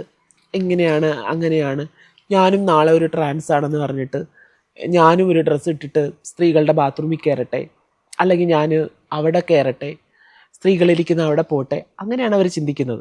ഒരു ട്രാൻസ് വുമൺ ഒരിക്കലും ഒരിടത്ത് പോയിട്ട് ഒരു സ്ത്രീയുടെ ഇത് ആസ്വദിക്കുകയോ അല്ലെങ്കിൽ അവിടെ പോയിട്ട് അത് ആസ്വദിക്കാനൊന്നും പോവില്ല. നമ്മളെപ്പോഴും കംഫർട്ടബിൾ ആവുന്നതും സ്ത്രീകൾക്കിടയിലാണ്. നമ്മളൊരു കംഫർട്ടബിൾ ആണ്, നമ്മളിവിടെ സേഫ് ആണ് എന്ന് കരുതുന്നത്. നമ്മളിപ്പോൾ ഒരു ബസ്സിലാണെങ്കിലും ഒരു ട്രെയിനിലാണെങ്കിലും നമ്മൾ യാത്ര ചെയ്യുമ്പോഴത്തേക്കും നമ്മളെ അടുത്ത് വന്നിരിക്കാൻ തയ്യാറാവുന്ന സ്ത്രീകളാണ്. ട്രാൻസ് ആണെന്ന് അറിഞ്ഞിട്ട് വന്നിരിക്കാൻ തയ്യാറാവുന്നത്. എൻ്റെ കമന്റ് ബോക്സ് നോക്കിക്കഴിഞ്ഞാൽ അറിയാം, ഒരുപാട് സ്ത്രീകളാണ് മെസ്സേജ് അയക്കുന്നത്, കമന്റ് ചെയ്യുന്നത് റിയൽ അക്കൗണ്ടിൽ നിന്ന് തന്നെ. ഒരു പുരുഷനാണ് വന്നൊരു കമന്റ് ചെയ്യുന്നതെങ്കിൽ ഫേക്ക് അക്കൗണ്ടിൽ നിന്ന് കമന്റ് ഇടാനാണ് ധൈര്യപ്പെടുന്നത്. നമ്മൾ ആൾക്കാരെ സഹകരിക്കാനോ കേൾക്കാനോ ഒന്നും തയ്യാറാവുന്നില്ല. ഇപ്പം നമ്മുടെ വീട്ടിൽ തന്നെ, ഇപ്പം എൻ്റെ വീട്ടിൽ തന്നെ ഞാനൊരു ട്രാൻസ് വുമൺ ആണ്. എൻ്റെ വീട്ടിലുള്ളവർക്ക് ട്രാൻസ് വുമണിനെ കുറിച്ച് അവയർനെസ് ഉണ്ടെന്ന് ഞാനൊരിക്കലും കരുതുന്നില്ല. അത് സാരി ഉടുത്തത് നടക്കുന്നു. ചിലപ്പോൾ എൻ്റെ അമ്മയ്ക്കോ എൻ്റെ അനിയനോ അതിനെക്കുറിച്ച് ചെറിയൊരു അവയർനെസ് ഉണ്ടാവും. കാരണം ഞാൻ എൻ്റെ അമ്മയുടെ മുന്നിൽ വെച്ച് ഡ്രസ്സ് മാറാറുണ്ട്. അപ്പോൾ എന്തായാലും അമ്മയ്ക്കറിയാം ഞാൻ അത്രയും ഇത് ചെയ്ത് സ്ട്രഗിൾ ചെയ്ത് അത്രയും സർജറി ചെയ്തു, ഞാൻ എൻ്റെ ശരീരവും മനസ്സും ഒക്കെ ഒരു പെണ്ണായിട്ട് പാകപ്പെട്ട് സ്ത്രീയായിട്ട് പാകപ്പെട്ട് കഴിഞ്ഞു എന്ന്.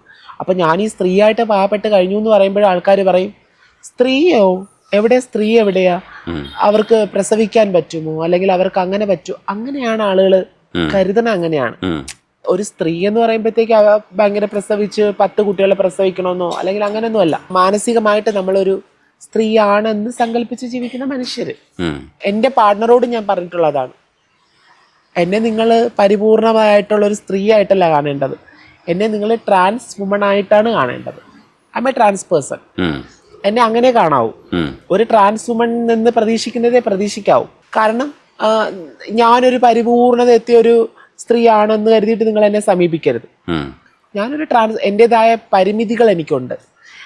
ആ ഒരു പരിമിതികളിൽ മാത്രമേ എനിക്ക് എന്ത് കാര്യവും, ഇപ്പം സംസാരത്തിലായാലും എൻ്റെ പ്രവൃത്തിയിലായാലും ഒക്കെ ഞാൻ ഒരു ട്രാൻസ് വുമൺ ചെയ്യുന്ന പോലെ ആയിരിക്കുള്ളൂ.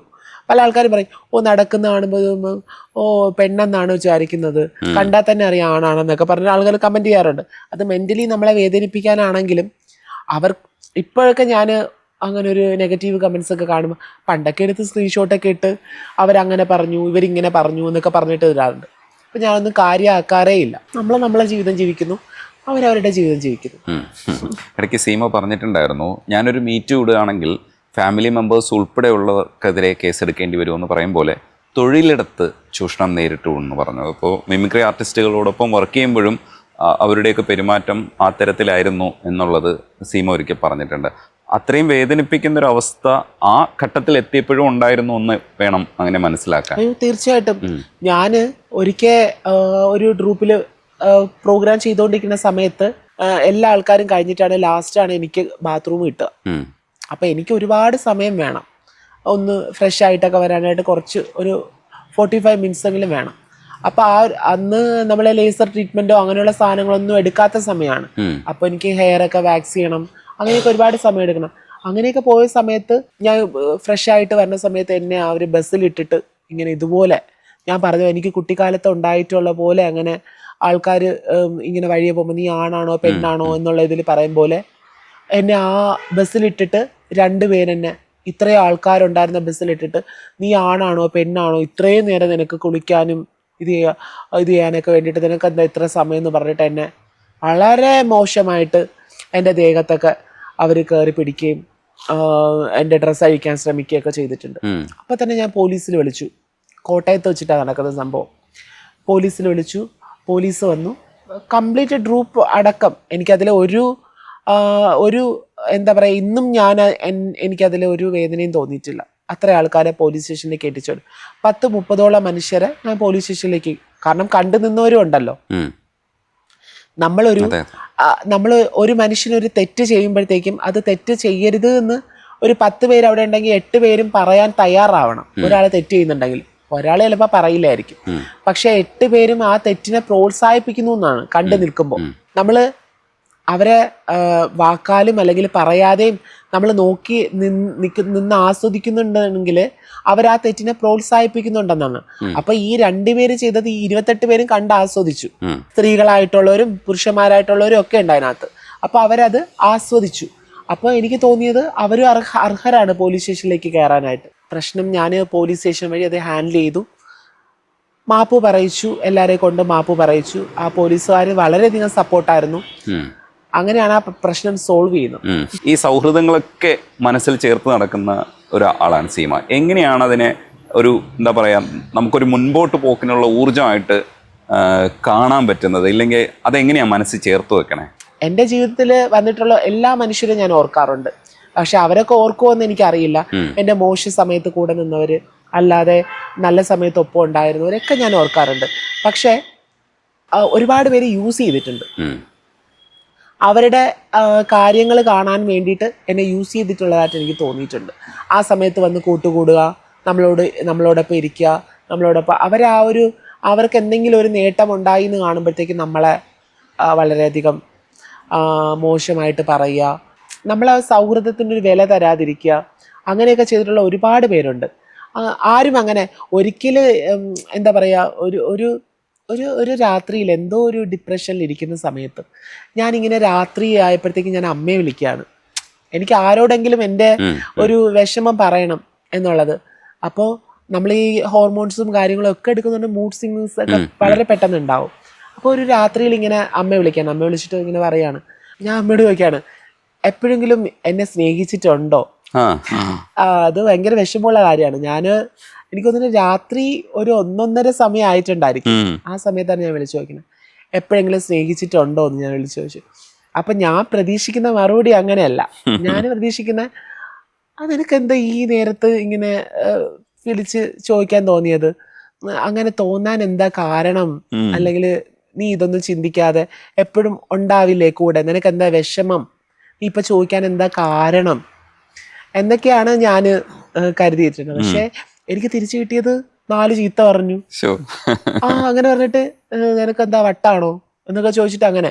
അപ്പൊ ഞാൻ മനസ്സിലാക്കിയതാണ്, നമ്മൾ ആ ഒരു നേരത്ത് ഒരു 1:30 മണി ആയപ്പോഴത്തേക്കും നമ്മൾ അങ്ങനെ വിളിച്ച് ചോദിക്കുന്നുണ്ടെന്നെങ്കിൽ ഞാൻ മനസ്സിലാക്കുന്ന അവർക്ക് എന്തോ വിഷമം ഉള്ളതുകൊണ്ടാണ്, അല്ലേ, എന്തോ വിഷമം ഉള്ളതുകൊണ്ടാണ്. ഞാൻ അത്രയും ഒരു മാനസികമായിട്ട് അത്രയും ഒരു ഡിപ്രഷനിൽ നിൽക്കുന്ന സമയത്ത് ചിലപ്പോൾ ഞാൻ സൂസൈഡ് ചെയ്തേക്കാം. ആ ഒരു സമയത്താണ് ഞാൻ വിളിക്കുന്നത്. ആ വിളിക്കുന്ന സമയത്ത് എനിക്ക് കിട്ടിയ റെസ്പോണ്ട് അങ്ങനെയാണ്. ചിലപ്പോൾ നമുക്ക് പറയാൻ പറ്റില്ല, 2 വശം നമ്മൾ നോക്കണം. 2 പേരുടെ മൂഡ് എങ്ങനെയാണ്. ചിലപ്പോൾ അമ്മയുടെ മൂഡ് ചിലപ്പം വളരെ ഇതായിട്ട് ഇരിക്കാം. പക്ഷെ അങ്ങനെ പറഞ്ഞപ്പോഴത്തേക്ക് എനിക്ക് വിളിച്ച് തെറ്റായി പോയി എന്ന് എനിക്ക് തോന്നി. കാരണം എനിക്ക് അങ്ങനെ ആരും അങ്ങനെ സ്നേഹിക്കുന്നുണ്ടാവില്ല എന്ന് തോന്നിയ സമയത്താണ് ഞാൻ അങ്ങനെ വിളിച്ചത്. പക്ഷേ തിരിച്ചു കിട്ടിയ റെസ്പോണ്ട് അങ്ങനെയാണ്. അതുകൊണ്ട് ഞാൻ അതിനുശേഷം നിർത്തി ആരോടും ചോദിക്കുന്നത്, എന്നെ സ്നേഹിക്കുന്നുണ്ടോ എന്ന് ചോദിക്കുന്നത്. ആ ഒരു സംഭവമേ നിർത്തി. പക്ഷേ ഞാൻ എപ്പോഴും പറയുന്ന കാര്യമാണ്, നമ്മളെ സ്നേഹിക്കുക എന്നുള്ളതാണ്. നല്ലപോലെ ഞാൻ എന്നെ നന്നായിട്ട് സ്നേഹിക്കുന്നുണ്ട്. അപ്പം ചിലപ്പോഴൊക്കെ ഞാനിങ്ങനെ സെൽഫ് ലവ്, നമ്മൾ സെൽഫ് റെസ്പെക്റ്റ് വേണം എന്നൊക്കെ പറഞ്ഞൊക്കെ ഇടുമ്പോഴത്തേക്ക് പുള്ളിക്കാരൻ ചോദിക്കും, അതെന്താ നീ നിന്നെയാണോ സ്നേഹിക്കുന്നത്, അപ്പം എന്നോട് ഒരു ഇതുമില്ലേ? അങ്ങനെയല്ല, ഞാൻ പറയും, നിങ്ങളുടെ അടുത്ത് നിങ്ങളുടേതായ സ്നേഹം എനിക്കുണ്ട്, പക്ഷേ അതിനെന്തോ ഒരു പൊടി കൂടുതൽ എനിക്ക് എന്നോട് സ്നേഹമുണ്ട്. നിങ്ങളുടെ ആ ചോദ്യം എനിക്ക് മനസ്സിലായിട്ടോ. അത് നമ്മളൊക്കെ ചില സമയത്ത് നമ്മുടെ ഉള്ളിൽ ഉണ്ടാവുന്ന ചില ചോദ്യമാണ്. ഭയങ്കര എനിക്കത് ഭയങ്കര ഫീലായിരുന്നു. അന്നേരം എനിക്ക് ഇങ്ങനെ ആരെങ്കിലും ഒരു ചേർത്ത് പിടിക്കൽ വേണം എന്ന് ആഗ്രഹിച്ചിരുന്ന ആ സമയത്താണ് ഞാൻ വിളിക്കുന്നത്. എൻ്റെ ഒരു ഫ്രണ്ടിനെ വിളിച്ചു, അമ്മയെ വിളിച്ചു. ഫ്രണ്ട് ഭയങ്കര കൂളായിട്ട് അതിനെ കൈകാര്യം ചെയ്തു. നീ ഓക്കെ അല്ലേ, അതാണ് ഞാൻ പ്രതീക്ഷിച്ചത്. പക്ഷെ എനിക്ക് ആദ്യം വിളിക്കാൻ തോന്നി അമ്മേനെ വിളിക്കാൻ തോന്നിയത് ആ സമയത്ത് ഇങ്ങനെ. അപ്പോൾ പക്ഷെ എനിക്കിങ്ങനെ അങ്ങനെ ഒരു സ്നേഹം കിട്ടിയിട്ടില്ല എന്ന് എനിക്ക് തോന്നിയിട്ടുണ്ട്. അങ്ങനെ അമ്മയുടെ അടുത്തുനിന്ന് എനിക്ക്, ഞാൻ ഈ അടുത്ത് തന്നെ ആരുടെയോ കണ്ടു, ഏതോ ഒരു ഇൻഫ്ലുവൻസറിന്റെ ഒരു വീഡിയോ കണ്ടപ്പം ഇങ്ങനെ ഉണ്ടായിരുന്നു, അവരെ സ്നേഹിക്കുന്ന 2 മക്കളെ 2 തട്ടിലാണ് അങ്ങനെയൊക്കെ പറഞ്ഞിട്ട് ഇങ്ങനെ പറയുന്നത് കണ്ടിട്ടുണ്ട്. പക്ഷെ എനിക്കങ്ങനെ തോന്നിയിട്ടുണ്ട്, പലവട്ടം തോന്നിയിട്ടുണ്ട്. അങ്ങനെ ഞാൻ എന്തും ഇങ്ങനെ ഓപ്പണായിട്ട് പറയും. അതിൻ്റെ ഏറ്റവും ഭയങ്കര നെഗറ്റീവായിട്ട് എനിക്ക് തോന്നിയിട്ടുണ്ട്. ഇങ്ങനെ ആൾക്കാരെ ഇങ്ങനെ വർണ്ണിച്ച് ഇങ്ങനെ സുഖിപ്പിച്ച് ഇങ്ങനെ പറയുന്നതിനപ്പുറം എനിക്കിഷ്ടമല്ല എന്ന് തോന്നിക്കഴിഞ്ഞാൽ ഇങ്ങനെ അങ്ങനെ പറയും. ചിലപ്പോൾ അതുകൊണ്ടായിരിക്കാം ഞാനങ്ങനെ ഓപ്പണായിട്ട് പറയുന്നുണ്ടായിരിക്കാം. പക്ഷെ എനിക്ക് അങ്ങനെ ഒരു പരിഗണന കിട്ടിയിട്ടില്ല എന്ന് തോന്നിയിട്ടുണ്ട് ഇപ്പോഴും. അമ്മയെ വിളിച്ചിട്ട് പിന്നെ അമ്മയുടെ മറുപടി കേട്ടപ്പോൾ തന്നെ ഞാൻ ഓക്കെ ആയി. അത് കേട്ടപ്പോൾ തന്നെ എനിക്ക് അതൊരു ട്രീറ്റ്മെന്റ് ആയിരുന്നു. അയ്യോ ശരിക്കും എത്രയൊക്കെ എവിടെ നിന്നൊക്കെ സ്നേഹം കിട്ടുന്നെന്ന് പറഞ്ഞു കഴിഞ്ഞാലും എത്ര ട്രാൻസ്പേഴ്സൺ അങ്ങനെ ചിന്തിക്കുന്നതെന്ന് അറിയില്ല. നമുക്ക് തികയാത്ത പോലെ തോന്നും. നമ്മൾ മറ്റൊരാൾ അത്രയും നമ്മളെ സ്നേഹിക്കാത്ത പോലെ തോന്നും. കാരണം ഒരു സമയം നമ്മൾ അത്രയും സ്നേഹം കിട്ടാണ്ട് അലഞ്ഞ മനുഷ്യരാണ്. അപ്പോൾ അങ്ങനെ ഒരു സ്നേഹം കിട്ടുന്ന പോരാ എന്ന് തോന്നും. എനിക്ക് എപ്പോഴും തോന്നിയിട്ടുണ്ട് അമ്മ ഭയങ്കരമായിട്ട് ഇങ്ങനെ ചേർത്ത് പിടിക്കണമെന്നും എൻ്റെ ബ്രദറിന് കിട്ടാത്ത ഒരു കിട്ടുന്നതിൻ്റെ കുറച്ച് പരിഗണന കിട്ടണമെന്ന് ഞാൻ ഒരുപാട് ആഗ്രഹിച്ചിട്ടുണ്ട്. അതിപ്പോൾ ചില ആൾക്കാർ അച്ഛൻ്റെ വീഡിയോ ഷെയർ ചെയ്യുമ്പോഴാണെങ്കിലും എനിക്ക് ഭയങ്കരമായിട്ട് ഫീൽ ചെയ്യാറുണ്ട്. കാരണം എൻ്റെ അച്ഛൻ്റെ അടുത്തുനിന്ന് നല്ലൊരു വാക്കോ അല്ലെങ്കിൽ ചേർത്ത് പിടിക്കലോ അങ്ങനെ ഒന്നും കിട്ടിയിട്ടില്ല. പക്ഷേ അങ്ങനെ ഒരു നല്ലൊരു പാരൻറ്റിങ് കിട്ടിയിട്ടില്ല എന്ന് എനിക്ക് തോന്നിയിട്ടുണ്ട്. ഭയങ്കരമായിട്ട് ലൈഫിൽ എനിക്ക് കിട്ടാത്തൊരു സാധനം അതാണ്. പക്ഷെ ഇനി കിട്ടുമെന്ന് പ്രതീക്ഷിക്കുന്നുണ്ട്. കാരണം പുള്ളിക്ക് അച്ഛനും അമ്മയുണ്ട്. അവർ നന്നായിട്ട് എന്താ പറയുക, നന്നായിട്ട് എനിക്ക് നോക്കാൻ കഴിയണം എന്നൊക്കെ ആഗ്രഹമുണ്ട്. നിങ്ങൾ എന്നെയും കൂടെ കരയിപ്പിക്കാൻ. അല്ല, തികച്ചും എനിക്ക് എൻ്റെ ലൈഫിൽ ഉണ്ടായിട്ടുള്ളതാണ്. എന്തൊക്കെ നമ്മൾ കിട്ടിയെന്ന് പറഞ്ഞാലും എന്തൊക്കെ നമ്മൾ നേടിയെന്ന് പറഞ്ഞാലും നമ്മളൊരു കാലത്ത് കിട്ടേണ്ട ഒരു ചെറുതിലെ തന്നെ ഞാനൊരു 3ാം ക്ലാസ് വരെ പഠിച്ച സമയത്ത് അച്ഛൻ്റെ അടുത്തും അച്ഛൻ്റെ അമ്മയുടെ അടുത്തുമാണ് ഉണ്ടായിരുന്നത്. പക്ഷേ അത് പറയുമ്പോൾ എനിക്ക് ഭയങ്കര സഹിക്കാൻ പറ്റില്ല.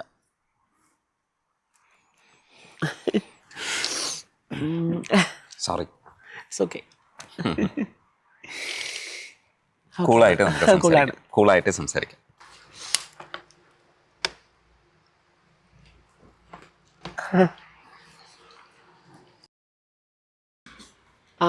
ഞാനൊരു 3ാം ക്ലാസ് വരെ എൻ്റെ അച്ഛൻ്റെ അടുത്തും അച്ഛൻ്റെ അമ്മയുടെ അടുത്തോ, അപ്പോഴും എനിക്ക് അച്ഛൻ്റെ അടുത്തോ അമ്മയുടെ അടുത്തോ നിൽക്കാൻ പറ്റിയിട്ടില്ല.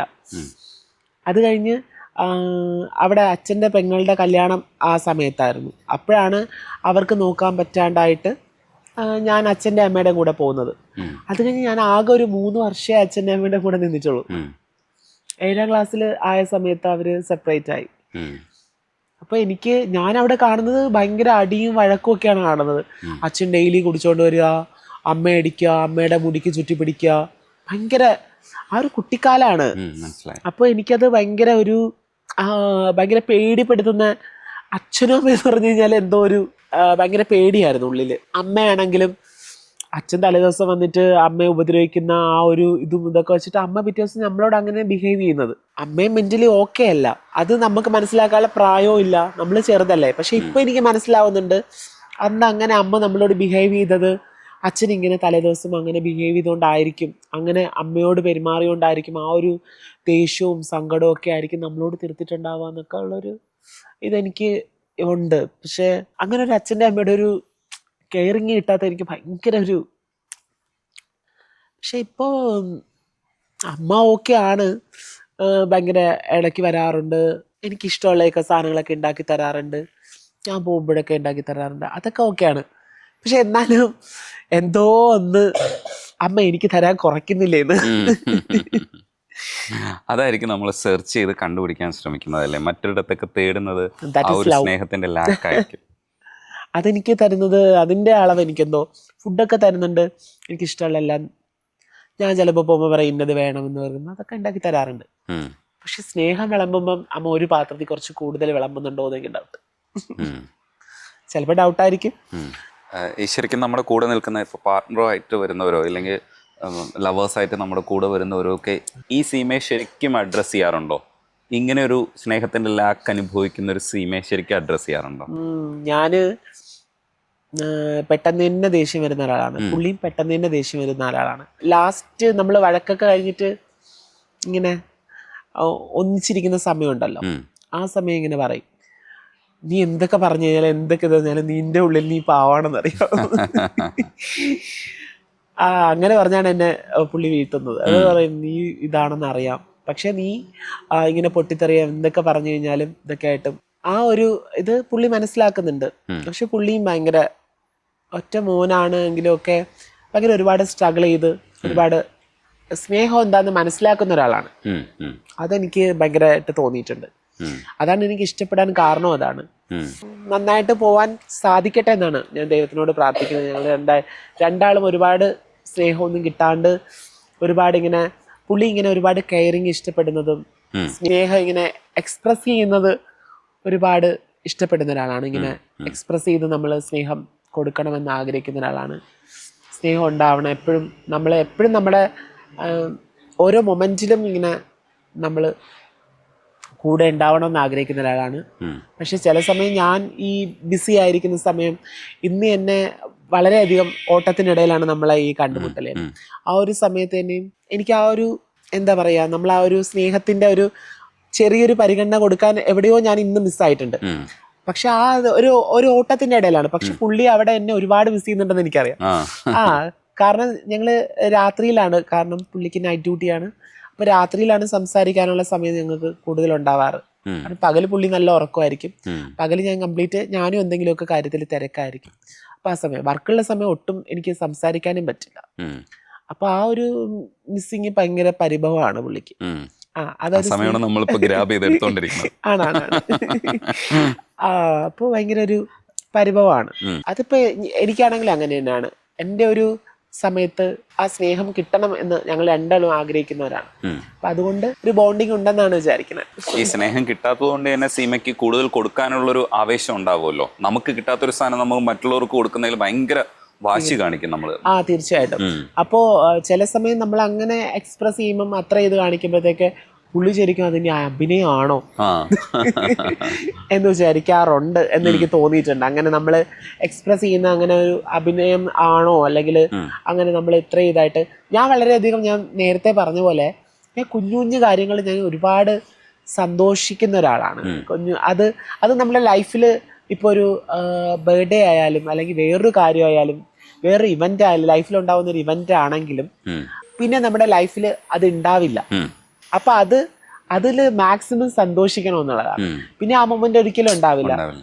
അത് ഇപ്പൊ കുറെ കാലമായിട്ടാണ് എനിക്ക് അങ്ങനെ, അല്ലെങ്കിൽ മുമ്പ് ഞാൻ അങ്ങനെ ഒന്നും ചിന്തിച്ചിട്ടേ ഇല്ല. പക്ഷെ ഇപ്പൊ ഞാൻ ചിന്തിക്കുന്നത് നമ്മളെ ലൈഫിൽ കടന്നു പോകുന്ന ഓരോ മൊമെന്റും, ഇനി ചിലപ്പോൾ നമ്മൾ ഇങ്ങനെ ഒരു ഇന്റർവ്യൂ ഉണ്ടാവണമെന്നില്ല. ഈ മൊമെന്റ് ഞാൻ എൻജോയ് ചെയ്യുന്നു. നല്ലൊരു മൊമെന്റ് ആണ്. നമ്മൾ സംസാരിച്ചു കുറെ ഓപ്പൺ അപ്പ് ആവാൻ പറ്റി. അപ്പൊ ആ ഒരു മൊമെന്റ് ചിലപ്പോൾ ഇനി ഉണ്ടാവില്ല.